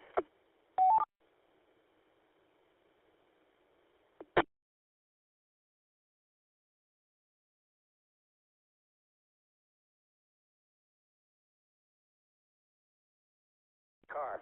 When Whitney is killed in a car crash inside the 37 simulation, Ashton's consciousness takes control of Whitney's body in the 1990 simulation and takes Hall hostage. Hall tells Ashton that he was not in the real world, and they're both products of the VR simulation. Hall asked Ashton into the place where he was born, a computer lab. David assumes control of Hall again to kill Ashton and then attempts to rape and murder Jane. Jane is rescued by Detective McBain, who shoots and kills David. McBain, at this point, has realized the nature of his own reality and jokingly asks Jane if someone will unplug him. She answers no, so McBain requests that Jane never meddle with the simulation again. David's death as Hall in the 1990 simulation allows Hall's consciousness to take control of David's body in the real world, and he awakes in the future, 2024, connected to a VR system. He disconnects the system and finds Jane and her father, upon whom Hannon Fuller was modeled. Jane wants to tell Hall all about the simulation, and just as she begins, the film ends. The scene image collapses to a thin line of light before going dark, like a computer monitor being turned off.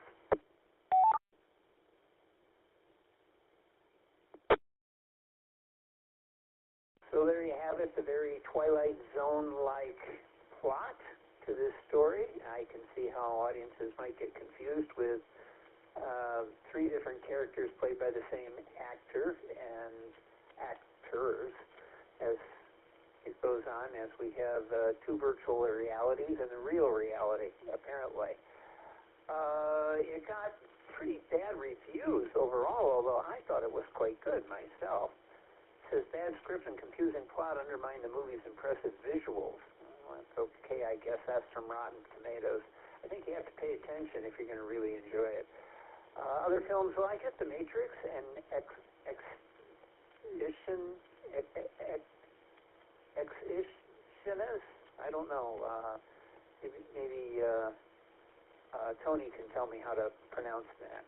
Existence. Existence. Now I got it. I just figured it out. That's how you do the syllabus that gives it right. So I guess that's another one that's similar. And then there is The World on a Wire, the 1973 television film, which I'd really like to see now that I've seen this film.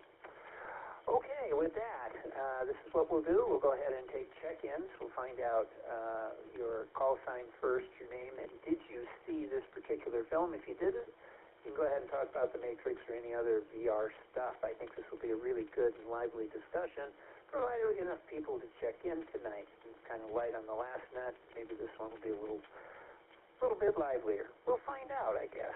So let's get started. Please come to your call sign, name, and did you see tonight's movie? There's this thing called, I've already forgotten, The 13th Floor from 1999.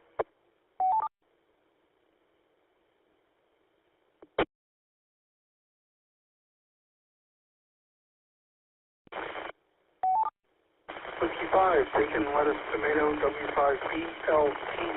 Garland did not see this movie. However, I will be listening with an open mind to see if I want to watch this movie. This is N5BB, November 5, Bravo, Bravo, Bill and Irving. I have not watched the movie, but I'm just starting to watch it. It looks interesting, so I'm going to watch the movie right now and not participate in the net. Sorry about that. N5BB cleared.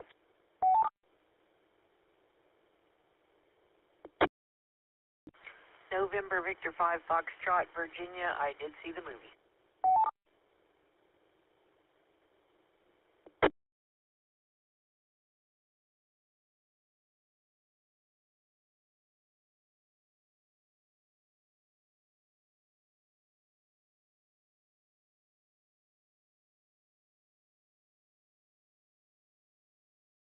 Okay, this may be a Spartan entry tonight, but let's see. I've got W5BLT, Bill and Garland. He did not see the movie, but we'll ask him about VR. N5DD, Bill and Irving. No, he didn't see it. He's going to watch it now. NV5F, Virginia. Yes, she saw the film. Additional check-ins coming out, please.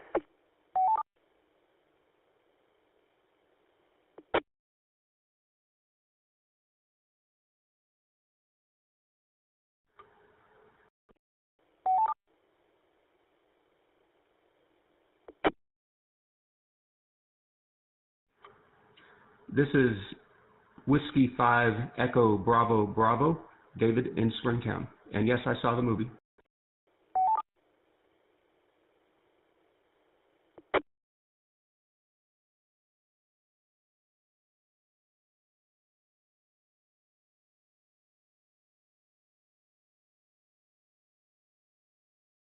All right, very good. We picked up W5EBB, David. Yes, he saw the movie, and I know David takes copious notes, so he'll help us out on discussion. I suspect additional folks will check in later on. I hope they do, at any rate. So we've got 3 people who have seen the film, 2 who have not. I'll go down the list with those who have. That will be Virginia and David. So we'll start there, and then we'll see if we can pick up some other participants. So we'll start with Virginia, NV5F. First round is about the plot. What did you think about this film, The 13th Floor, from 1999, from KE5 ICX?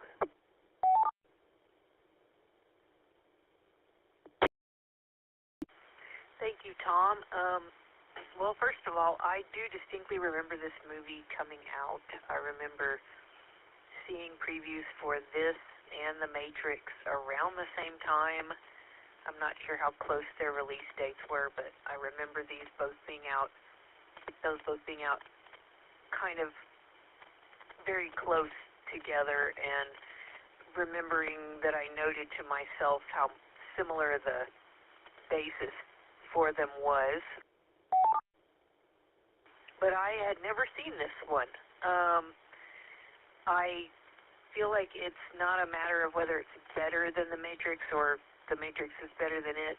They both take a similar subject matter and approach it from very different directions. The Matrix is much more of an allegory, whereas I think The 13th Floor is more of a what if, like what if we're all just part of a big simulation,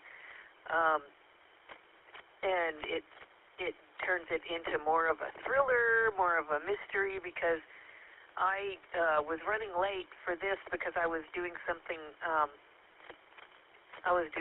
for a podcast with my 2001 friends, and came in about halfway through this, and I did start it where you guys were. I just kind of picked the minute marker, however many minutes after 8 o'clock it was. I just started it there and was, I followed it in some sense, but I wasn't quite sure what the deal was, and then I went back this morning, or earlier this afternoon, and watched the whole thing, and that definitely cleared things up. But I will say this plot was it was convoluted, because we had a world inside a world, that was, created by reality. We'll assume that 2024 was reality. So we had the 1999 world, and then the 1999 simulation people who didn't know they were in a simulation created a 1937 simulation. First, my question would be, at the end, when you find out that in 2024 they're running a simulation of 1999, what on earth possessed them to pick that year? Hey, we can do really cool, realistic simulations. What year do you want to go to? Let's go to 1999. Los Angeles. I don't know. It sounds like they picked just wherever they lived. And then, of course, the 1999 people picked 1937, which I guess that makes a little more sense, because it's like far enough in the past that it would be a cool, different place to go. So that their logic made a little more sense to me. But you also have to accept in here the suspension of disbelief part, which is that for some whatever reason, if you're in the simulation and occupying a specific character in the simulation, that if you die in the simulation in a simulated accident, somehow the real person dies, and the person who comes out in that real person's body is now the person who was the character or the persona from the simulation, and we don't find that out until like 3/4 of the way through the movie. So I wonder if that was just a convenient thing where they finally just had to go, oh, we're just going to have to make up a rule here, because there was nothing really to set a precedent for that earlier in the plot. But overall, I was interested in this. It kept me interested. It was paced really well. It was mysterious. It was a good mystery. The sort of finding the connection, that vague connection between the simulated personality and their memories of what happened, what they did or what happened to them while they were sort of being occupied by their user. That set up an interesting sort of, just a little kind of train of thought, like what is the difference between a simulation and a soul? And that's kind of the question we're asking now. And I'll maybe talk about that in round 3. But I thought the plot was, apart from some motivational weirdness, like what motivated this to even happen in these simulations to be created in the first place. I thought it was a good plot. It kept me guessing, and even though I'd seen the last half of the movie, when I went back to watch it from the beginning, I was like, what's going on? I mean, it really kept you, it was a tight story because it took place in kind of a really short amount of time, and it didn't go overboard with gore, but it had kind of just the right amount of certain ingredients to just kind of keep you there. You're not turned off too much by violence or anything over the top visually. That way, it was a pretty good. It had some good twists in it, and it did kind of make you wonder what was going on. I remember the ads for it. I don't remember them having anything about the 1937 stuff. At least they didn't make that really clear. So I remember that being kind of a surprising element to this that I wasn't expecting. And then seeing the 1937, reaction to a computer, or what a computer even is, and so I think that aspect of it was a little more interesting, and that was the main thrust of it, was really our main character is a simulation in the 1999 simulation. He's the main person in the story, and you do kind of get engrossed in his story as he figures out that he's a simulation. I don't think that's a super new idea. I think that's been done before. I don't know. You said there was a film in '73. It kind of makes me interested too. But yeah, before this, there probably weren't a lot of movies that did something like that. So comparable to The Matrix in some ways. Other ways, not so much. It's not as allegorical. I kind of lean towards The Matrix as being, liking it better, but it was much more clear.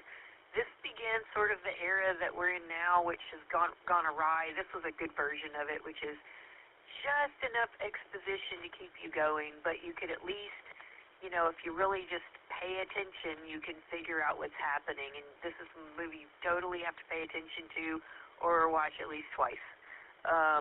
So I thought it was pretty good. I thought it was a good plot. Some motivations maybe not quite solid for me in places, but overall I thought it was a pretty cool movie. Back to net in V5F.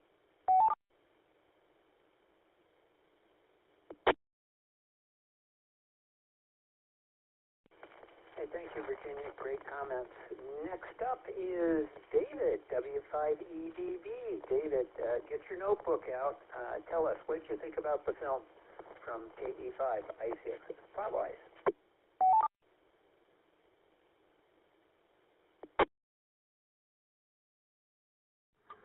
All right, thanks, Tom. Well, this is one of those diamond in the rough found movies, somehow overlooked or under-promoted over the decades. I had never heard of it, and it was pretty good. The movie's a little bit Blade Runner, Dark City, The Matrix, Star Trek Holodeck, Mickey Spillane, in a generally noir or neo-noir style. But the multiple layers of reality are somewhat novel and unique in the 13th floor. Now, buildings don't have a 13th floor listed in elevators usually, and that should be a clue that most of what we are going to see in the movie is not real. So the title of the movie itself is a kind of an Easter egg hidden in plain sight. Now, suppose you could create a virtual reality environment using a whole floor of connected supercomputers to generate this environment and characters, which could be real enough, except maybe a dull color palette. But aside from simulating this small cast of characters, to do this on a global scale, matrix style, you would need millions of dedicated computers interconnected across thousands of acres worth of data centers, running super fast GPU processors, implementing artificial intelligence and virtual reality scenery 24/7. Okay, so maybe we are there at that point.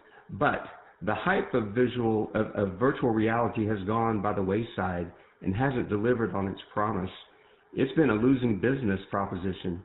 Meta, aka Facebook, Meta's Reality Labs has lost enormous amounts of money and has pulled back recently from their virtual reality tech after losing over $80 billion since 2020. And they're now focusing on wearables, whatever those may be. Now, if they can eliminate the goggles and have a direct brain connection to AI-generated realities, then maybe it would be more viable sometime in the future. It worked for Christopher Walken and Natalie Wood, but imagine Brainstorm without the spooling optical tape and instead a brain implant of a 10G cellular radio transceiver generating for the user a real-time AI-generated virtual reality experience.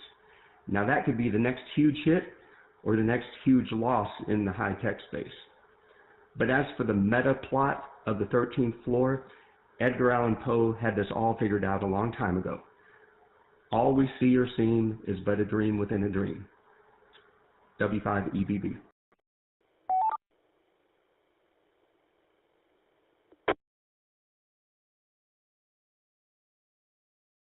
Oh, David, I knew you would come through. Very good analysis, and I didn't think about the 13th floor. It's staring me right in the face, and I think you hit it. Excellent analysis. All right, before I give my comments, let's see if there's anybody else out there. Anyone else want to join us tonight? We're talking about the 13th floor and I guess virtual reality as well. So that's what this movie is all about. So you're free and safe territory if you want to talk about that. And then we'll give you the details from the film itself. Anyone else want to join us? Please come now with your call sign name if you see the 13th floor.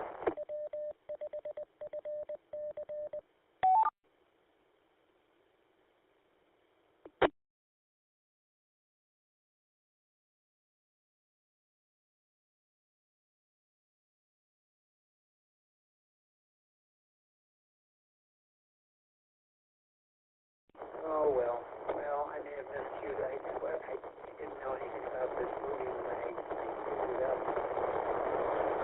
So, just the basic description, I thought it was going to be as interesting as it was in the film. Seeing how they're leaving outside of the Olympics, but I guess more participation. But, well, that's the way it is. We'll roll with it. So I enjoyed the film. I watched part of it last night. I had to go to bed. I can't stay up late today. I get up very early and get up on Saturday morning at 3 a.m. So I can't stay up past 9 o'clock. And that was a good thing because when I finished the film off this morning, I was fully alert and ready to go. So I was able to stay with the film, which probably would not have happened if I had stayed up. I really enjoyed it quite a bit. I thought it was quite a good film, and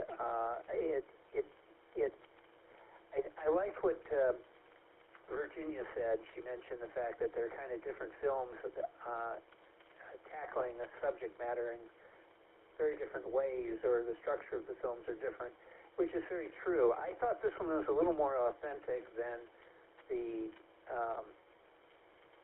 Matrix, although I thought Matrix was quite intriguing as well, and very stylistic.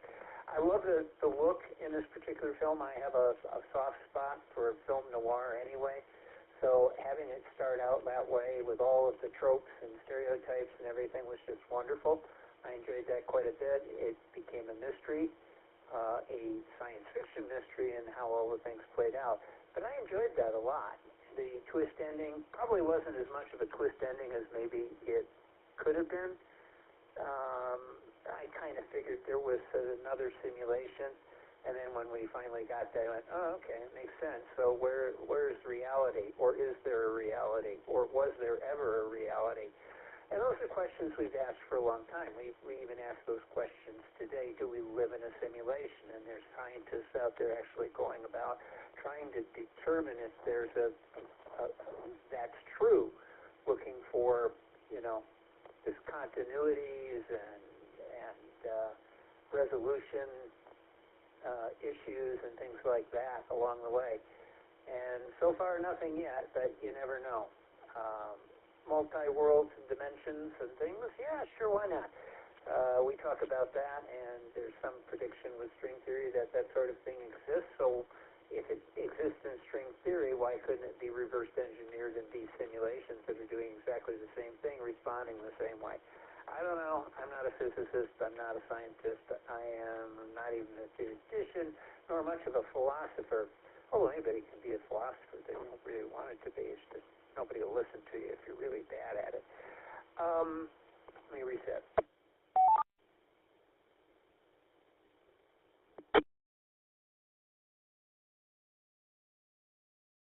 There was some discussion, I think Virginia mentioned, why it was 1999, why not some other date? I don't know. I think about it, and there's a couple of things. There's simulations online with other people, not necessarily constructs, although there are some of those too. Grand Theft Auto takes place in, I don't know, the 1980s, late 80s, although you had cell phones, so yeah, maybe early 1990, I don't know. You have to look and see what the dates are supposed to be on that. But it's frozen in time. I remember doing Second Life years ago, and they had a Wild West tombstone thing. It takes place in 1880 something, I think.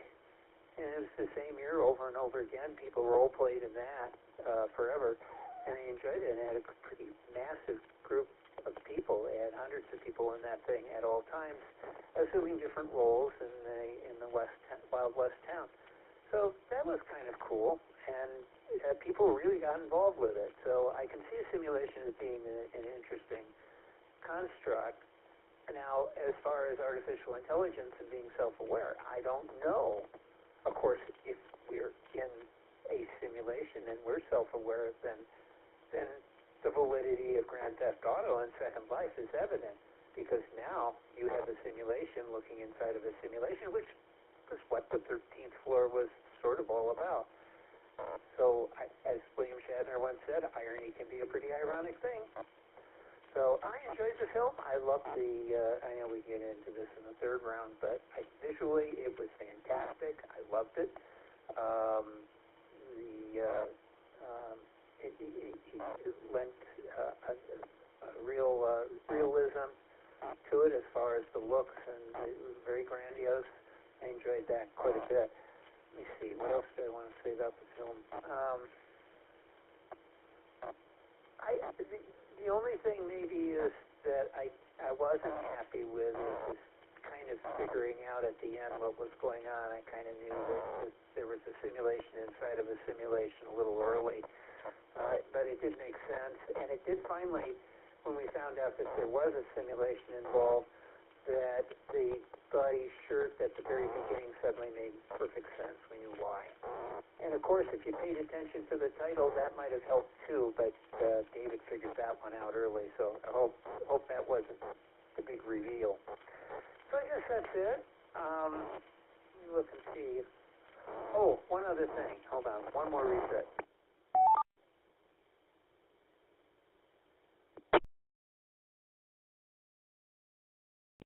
David, I was watching, and Virginia, listen up, you'll like this, because there was a thing on that I found. It's actually over 10 years old, with an interview, or actually a lecture by Douglas Trumbull. And he talked about his work on mainly 2001. That was the highlight, but he did mention and had side trips into Brainstorm, which he directed. And one of the things he mentioned is that he would have liked, and this was, I think, 2015 when he did this lecture, is he mentioned that like in Brainstorm, being able to connect in directly to the eye, be able to have that first-person experience would be quite an amazing thing, which isn't yet another simulation, you know. And I think that, and that's what Brainstorm was all about as well, which you alluded to as one of the maybe inspirations or examples of similar movies with virtual reality and simulations involved. And he thought that would be the next great thing. Of course, it never came to pass, but not yet at least. We have the virtual goggles, and they were aptly represented, of course, in the final scenes of 13th Floor. But the idea of being totally wrapped in a simulation is becoming more and more real and capable, if you can handle the irony with that. But I think it's really interesting how well this movie actually plays out, how pertinent it is today, because technology is now catching up with the fiction part. The science is catching up.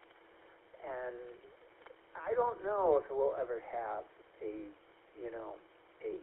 self-aware simulation, but like Hal in 2001: A Space Odyssey, in the announcer on BBC 12 says, he says, I guess we'll never know, will we?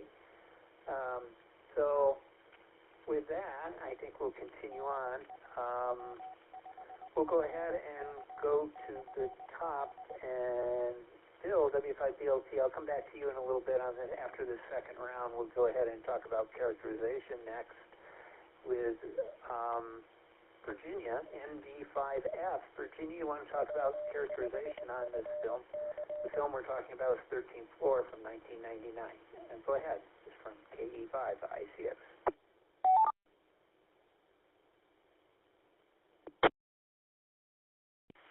Okay, well, I thought there was generally pretty good actors in this. The guy who played Fuller, he was in a lot of stuff in this era. I really liked that actor. He's just good, solid, likable, gentleman sort of guy who he's played all kinds of roles, and I really like him.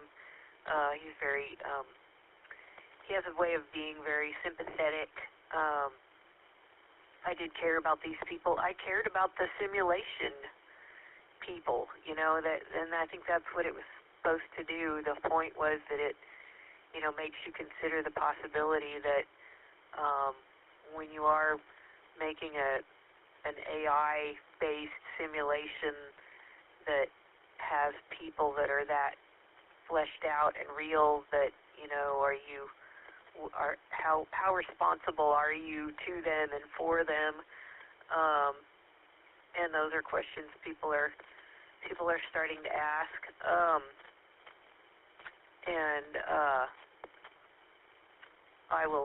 I'll save a few comments about that, like I said, till the end. But I liked the characters. I was interested in them. I was interested in how I liked the idea of the characters in the 1937 and the 1999 version, figuring out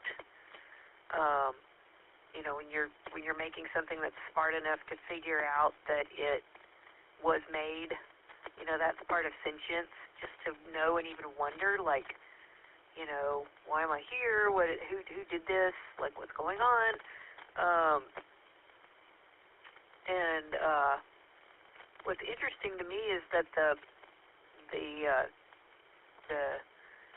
error that was sort of made that tipped off the 1937 people was made by, a simulation of a real person from 2024. He sort of let that slip in that letter, and I don't know, it's just an interesting kind of relationship between all these characters and who has power over whom. And I don't know, that whole idea of the character David, who was almost kind of slipped in there towards the end, turning out to be the user of our hero, and then you realize that she's falling in love with him because he sort of is a picture to her of what she thought her husband was when she married him, and his simulated version or whatever is more her dream or whatever. I mean, gosh, you could get real metaphysical and philosophical, and then like Tom said earlier, nobody would want to listen to you probably. Just kind of, you can just start talking in circles. But yeah, overall, pretty sympathetic. Good guys were good, bad guys were bad. The bartender, I'm kind of wondering, what was his. Was that just his programming, that he was kind of this sort of angry guy, or that he was suspicious, or, of course, by the time we meet him, he's read the letter, because at first I'm like, why is this guy so mean or wound up? And then you realize he's the guy who, he already read the letter, and by the time he meets Doug Hall, embodied in the in the bank teller. So yeah, it's a complicated thing. It's one of those things you could definitely watch a few times to get hold of all the plot and the characters in this. But overall, acting good, characters interesting, their relationships pretty interesting, and had a lot of good chemistry there, I guess. Overall, I thought it worked. Back to net in V5F.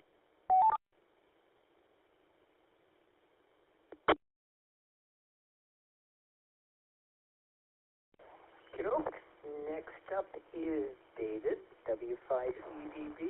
Same question to you. What did you think of characterization and the acting in our movie, The 13th Floor, from 1999, from KE5, ICX?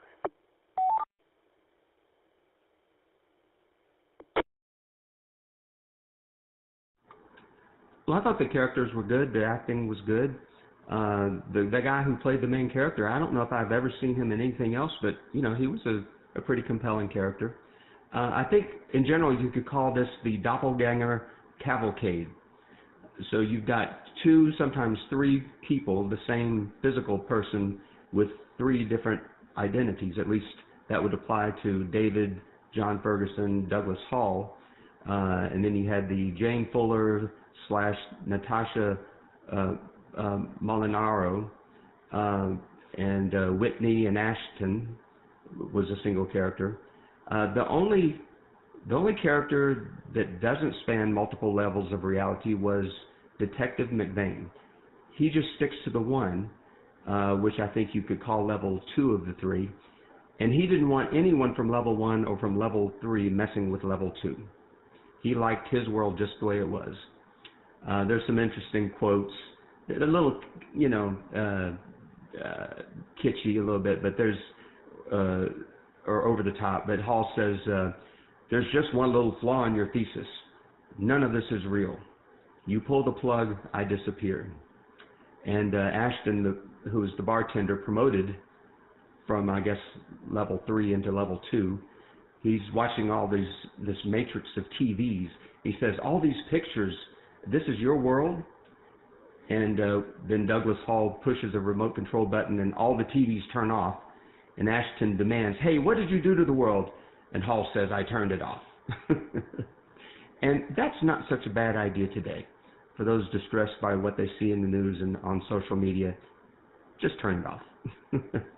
Now, there was an interesting discussion from the Hall character where he mentions the limitations of a 64-bit microprocessor. But really, the right way to frame that is why it makes no sense to make a 128-bit microprocessor.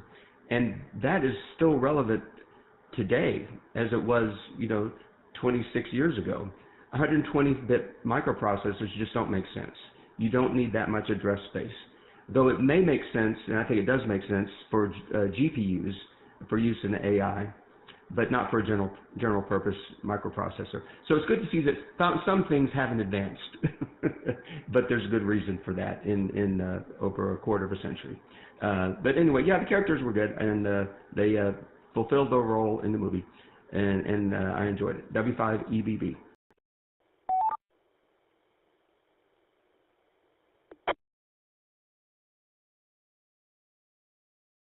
Thank you, David. Okay, well, we're just zooming through this tonight, but let me see if there's anyone out there before I give my comments.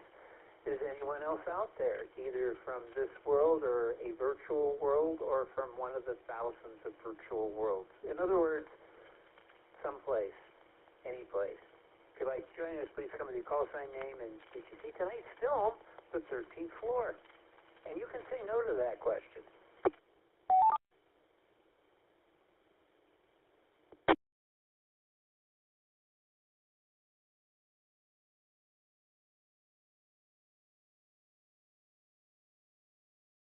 Okay, I suspected that. Let me look over on Echolink. See, no. Okay. Yeah, it was interesting having the multiple characters thing. Of course, our Ferguson character from 1937, John Ferguson, Douglas Hall, and then David at the very end, same guy. It's quite good. I like the variations on his character. The Stahl actor as Hannon Fuller, and Jane's father, he was quite good. His character actor has been around for a while. He's well liked. I don't know of anything I've seen him in, but he obviously is an affable character. Let's see, and then we have some others in here. I think the last one was Ashton, Jerry Ashton and Jason Whitney. I think that was the guy who played the,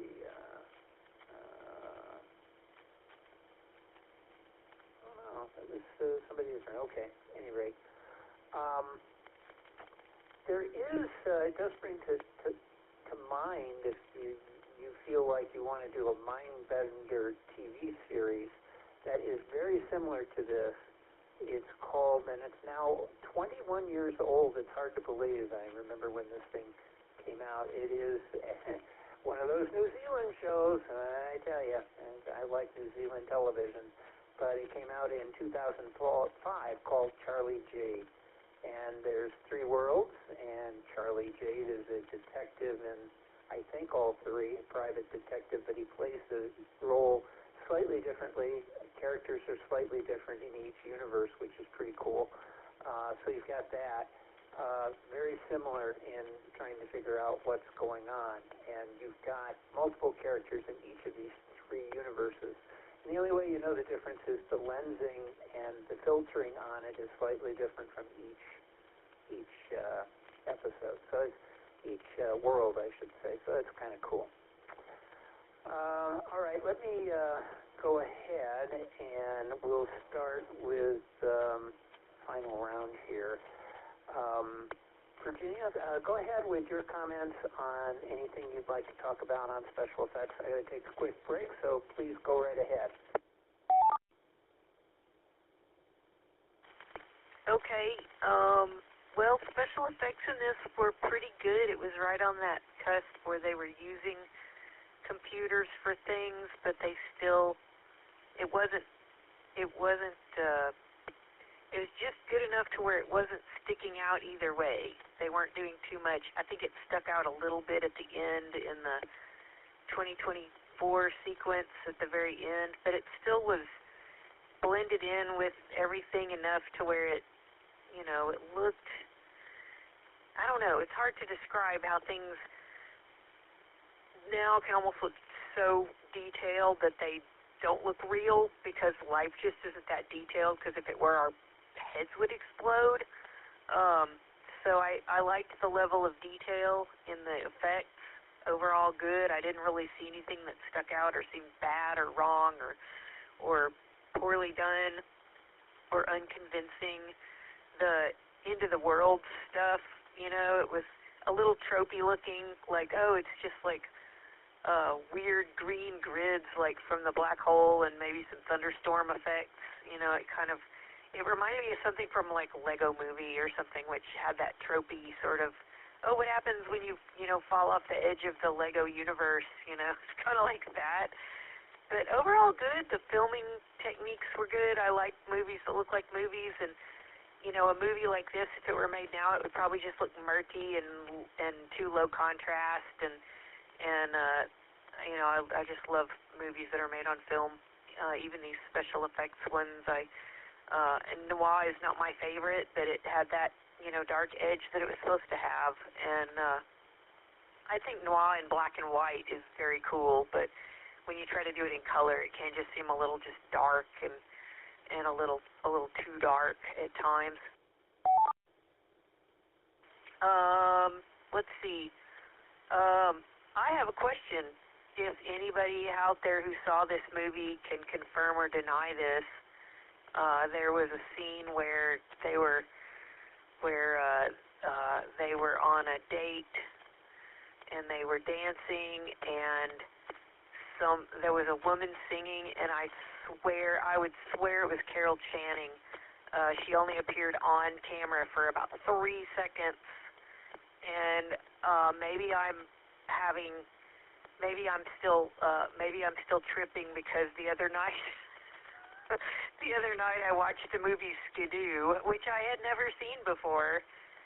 Also came out the same year as 2001, and I'd say it would vie for the title of Ultimate Trip. Might have to arm wrestle 2001 for that one. Also used the same type of weird color filtering effects during the acid trip / Stargate sequence. Anyway, so maybe I just have Carol Channing on the brain, but I'd swear that woman, I've been on IMDb, I'm looking all over the internet trying to figure out if that was her, because I really thought it was her. Let's see, other round 3 stuff. The music was good. It actually had a little whimsical stuff here and there. It had a little bit of a lightness to it in places. I thought that was really interesting. The music had some good contrast in it. As did the mood of the film. You had a little bit of that wonder, like, ooh, wow, we're in this simulation, and it's kind of cool to be able to, you know, live in this virtual world, and how awesome is it, and all that. So, liked that. And I, just the matter of the Matrix sort of comparison, I think this one had a similar but more subtle warning than The Matrix, and honestly, the way things are going, I wonder if anybody bothered to pay attention to either one of these movies. What David said about VR, I talked to a friend of mine who'd just been at the Consumer Electronics Show in Las Vegas the other week, a few weeks ago, earlier this month, or earlier in January, earlier this year, and he said that he and his friends they have a little company. They're trying to put together some haptic VR stuff with like gloves that actually give you sensory feedback.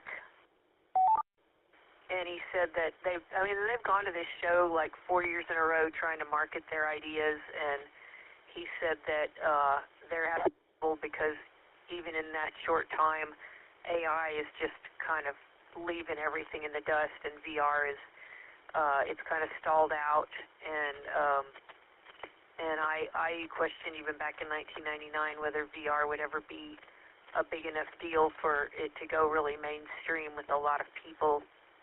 I know several people who use VR and are really into it, but I've tried it a couple times, and I'm like, yeah, cool, but I think real reality is more engaging. I don't believe in simulations or parallel universes or any of that kind of stuff. I think I think the people who are trying to figure out whether or not we're in a simulation just need to get a hobby. Maybe ham radio. You can meet a lot of real people, and then you won't worry about whether or not you're in a simulation.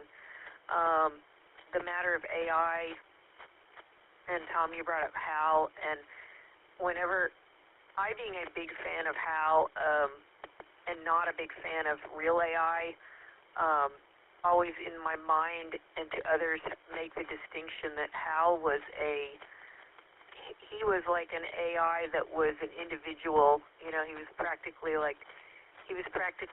reared and raised. He was treated as a person.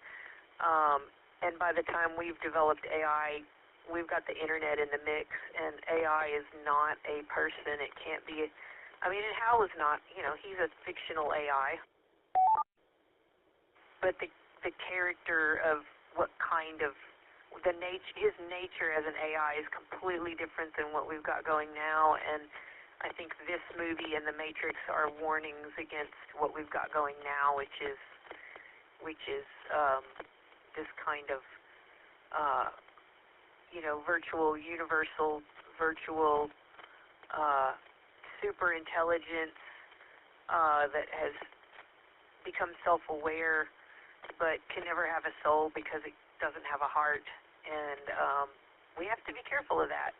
And I think people aren't being careful of that. And I think,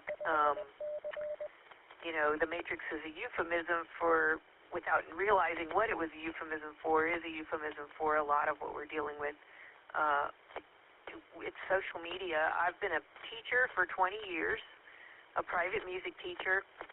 I've taught people from children all the way to retirees for 20 years, and I have seen a definite change in people, their attention spans, their desire, their interest, their ambition, their distraction level, my ability to help motivate them. It is really distressing. It's very disturbing how little motivation and how little, just kind of, how little just general ability people have to pay attention and focus and care about something and want something and not let their lives just suck them under and make them so busy they can't see straight. It really bothers me. And I think that along with media and AI, the news media, the broadcast media, the entertainment media, social media, AI's influence in media, AI's influence on art. I do QSL cards for people, and in the last year, I finished 2 QSL cards in January of last year at the same time for 2 different people, and in that ensuing year, I have had 0 orders for QSL cards. They'd rather spend $0 on murky, crappy illustrations done by computers than, spend a little bit of money and effort to get a good piece of artwork done by a real artist. It just bothers me. The whole thing does, and it is a version of, what they're warning us about. I think we need to be careful. Back to net, NV5F.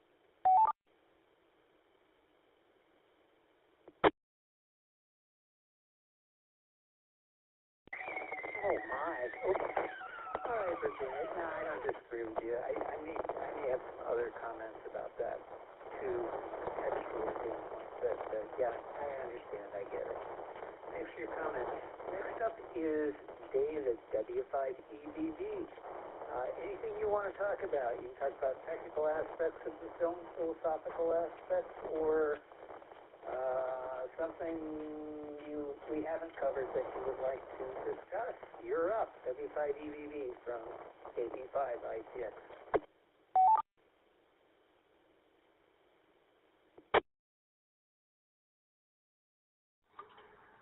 Well, thanks, Tom. And yeah, I agree with Virginia. You see that even in Facebook, people are posting, the comic-looking versions of themselves that have been generated by AI, and you see very little that's actually hand-drawn or even just composed using any kind of a graphical editor. It just creates it on its own. But it's interesting to see the bandwagon and how people latch on to some novel, the latest and greatest image generation tool, and then suddenly you see it proliferated everywhere in a matter of less than a couple of weeks.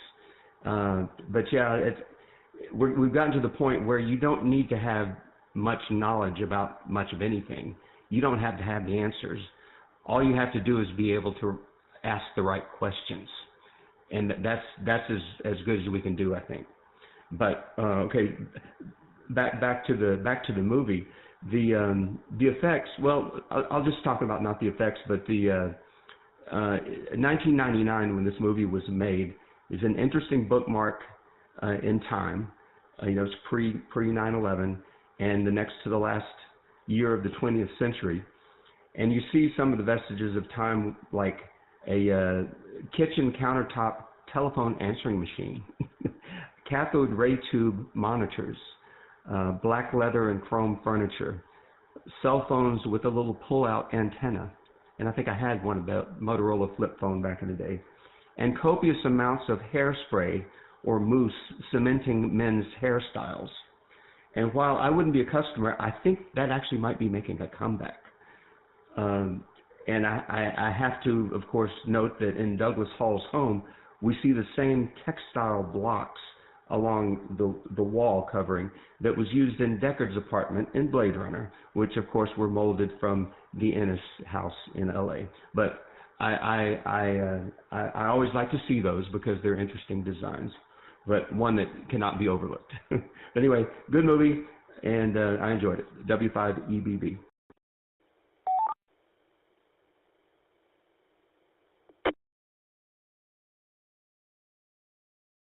All right, thank you, David, and good comments.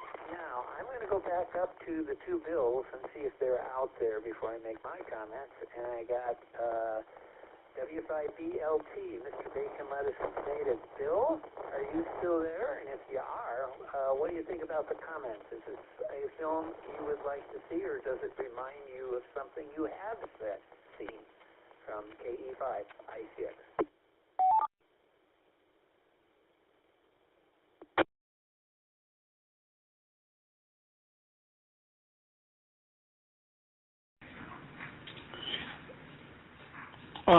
I think, Tom, I've actually seen part of this movie, but it was the last half. I remember when it was out on cable, and so I think I've seen the last half of this movie. I didn't remember the title, and then when everybody was talking about it, it started to click into place. So I'm going to have to go back and watch the rest, or the first part of the movie, and then the second half again. It's one of those times where I had turned it on and thought, well, this is an interesting concept, and then kind of forgot about it because, at that time I didn't know when it was going to be on again, and didn't know the title of it, not being able to see it on the screen. And so as everybody was talking about it, it started to click into place here. So I think I am definitely going to give this one a go. It is interesting, too, that I was just looking at some reviews, too, when everybody was talking about it and people comparing it to The Matrix, and it doesn't sound like there's really, I think they're each, based on listening to the net tonight, good movies and probably in their own right. I don't know that you can really compare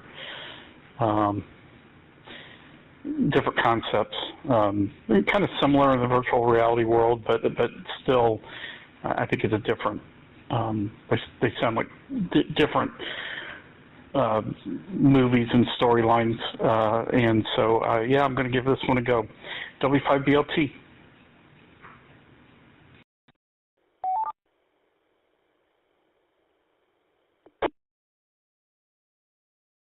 All right, thank you, Bill. And yeah, sometimes that happens.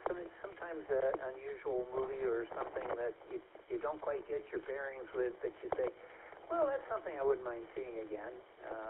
At some point, it might not rise to the level of I've got to actually seek it out. And you know, back when this thing came out, we didn't have really much in the way of internet, so it's not like today where you just type something in and it'll come back and tell you what it is you're looking for. It's a little more difficult back in the world of cable and dial-up internet, if you even had that.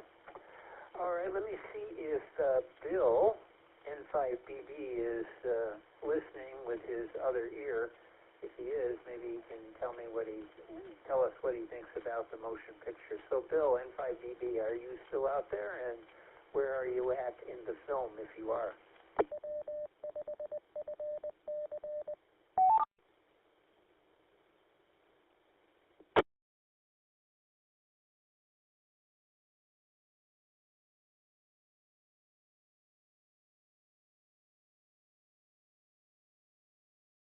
He's still there watching the movie, or he went to bed, which is what I did last night, because I had to get some sleep.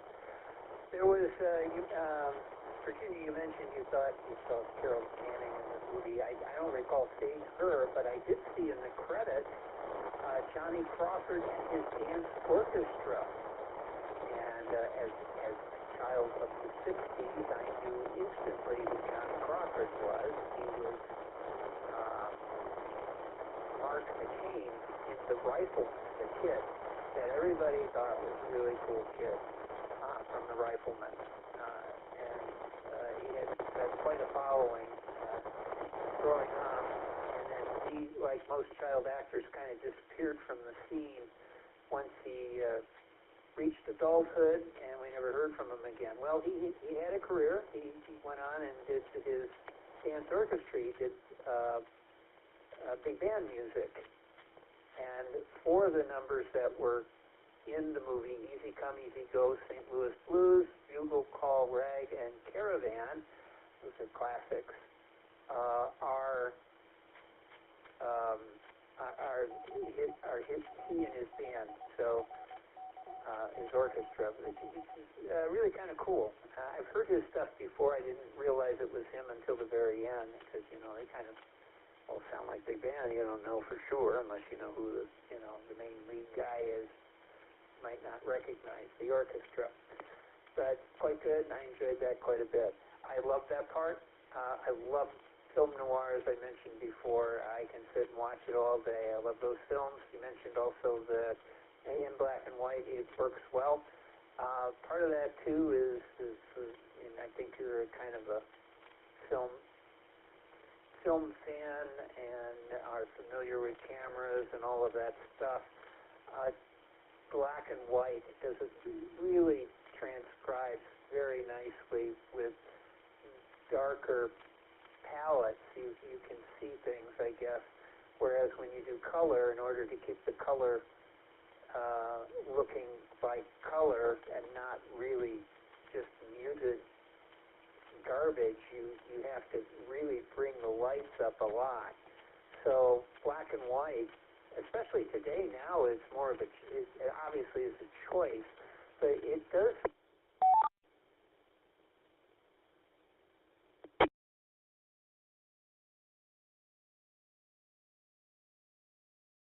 All right, at any rate, early movies in black and white always, especially film noir in black and white, just look really great. They did that mainly for monetary reasons, and so that look was done to save on takes and film stock and all of that. So today it's used as a choice. I'm not even sure they save any money with it. I think it probably costs more to process in black and white than it does in color these days. Well, you're working with digital anyway. But I enjoyed the film. I thought that technically, it looked fantastic. It went very, very well. It paced well at an hour and 40 minutes. I think that was just about right for the film. I think somehow or another people seem to feel that 2 hours for motion picture is just right, and maybe it is for most topics and subjects, but some movies don't have enough to do for 2 hours. This story, I think, at an hour and 40 minutes clocked in quite fine. That was perfectly the length that it needed to be. So I don't think every movie has to be 2 hours or longer. In fact, I think the vast majority of movies today probably should be shorter, like in the old days, like in the 30s, when they ran a little over an hour and 10 minutes or so. So there you have it. Those are my thoughts. Give me a second here. I'm going to bring up the movies that we potentially can watch for next week. Please stand by.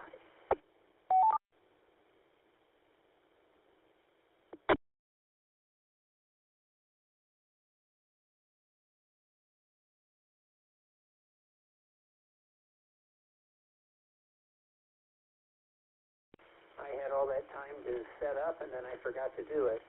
So there's a couple of films. I've got two, both from 1957.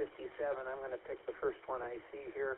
This one had a 4K restoration, and it's on YouTube. It's called Spaceways from 1957. It is from the British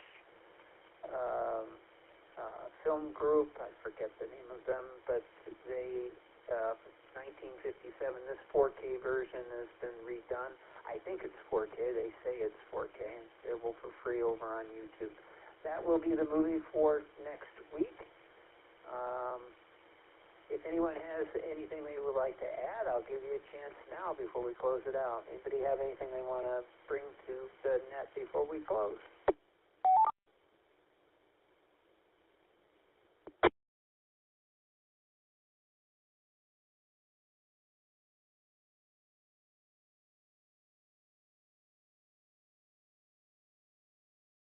Okay, with that, we'll just end it a little bit early. Hopefully we'll get a few more to participate next week. But I thought this was a really good discussion on a really good movie. So it's their loss, not ours. It's our game.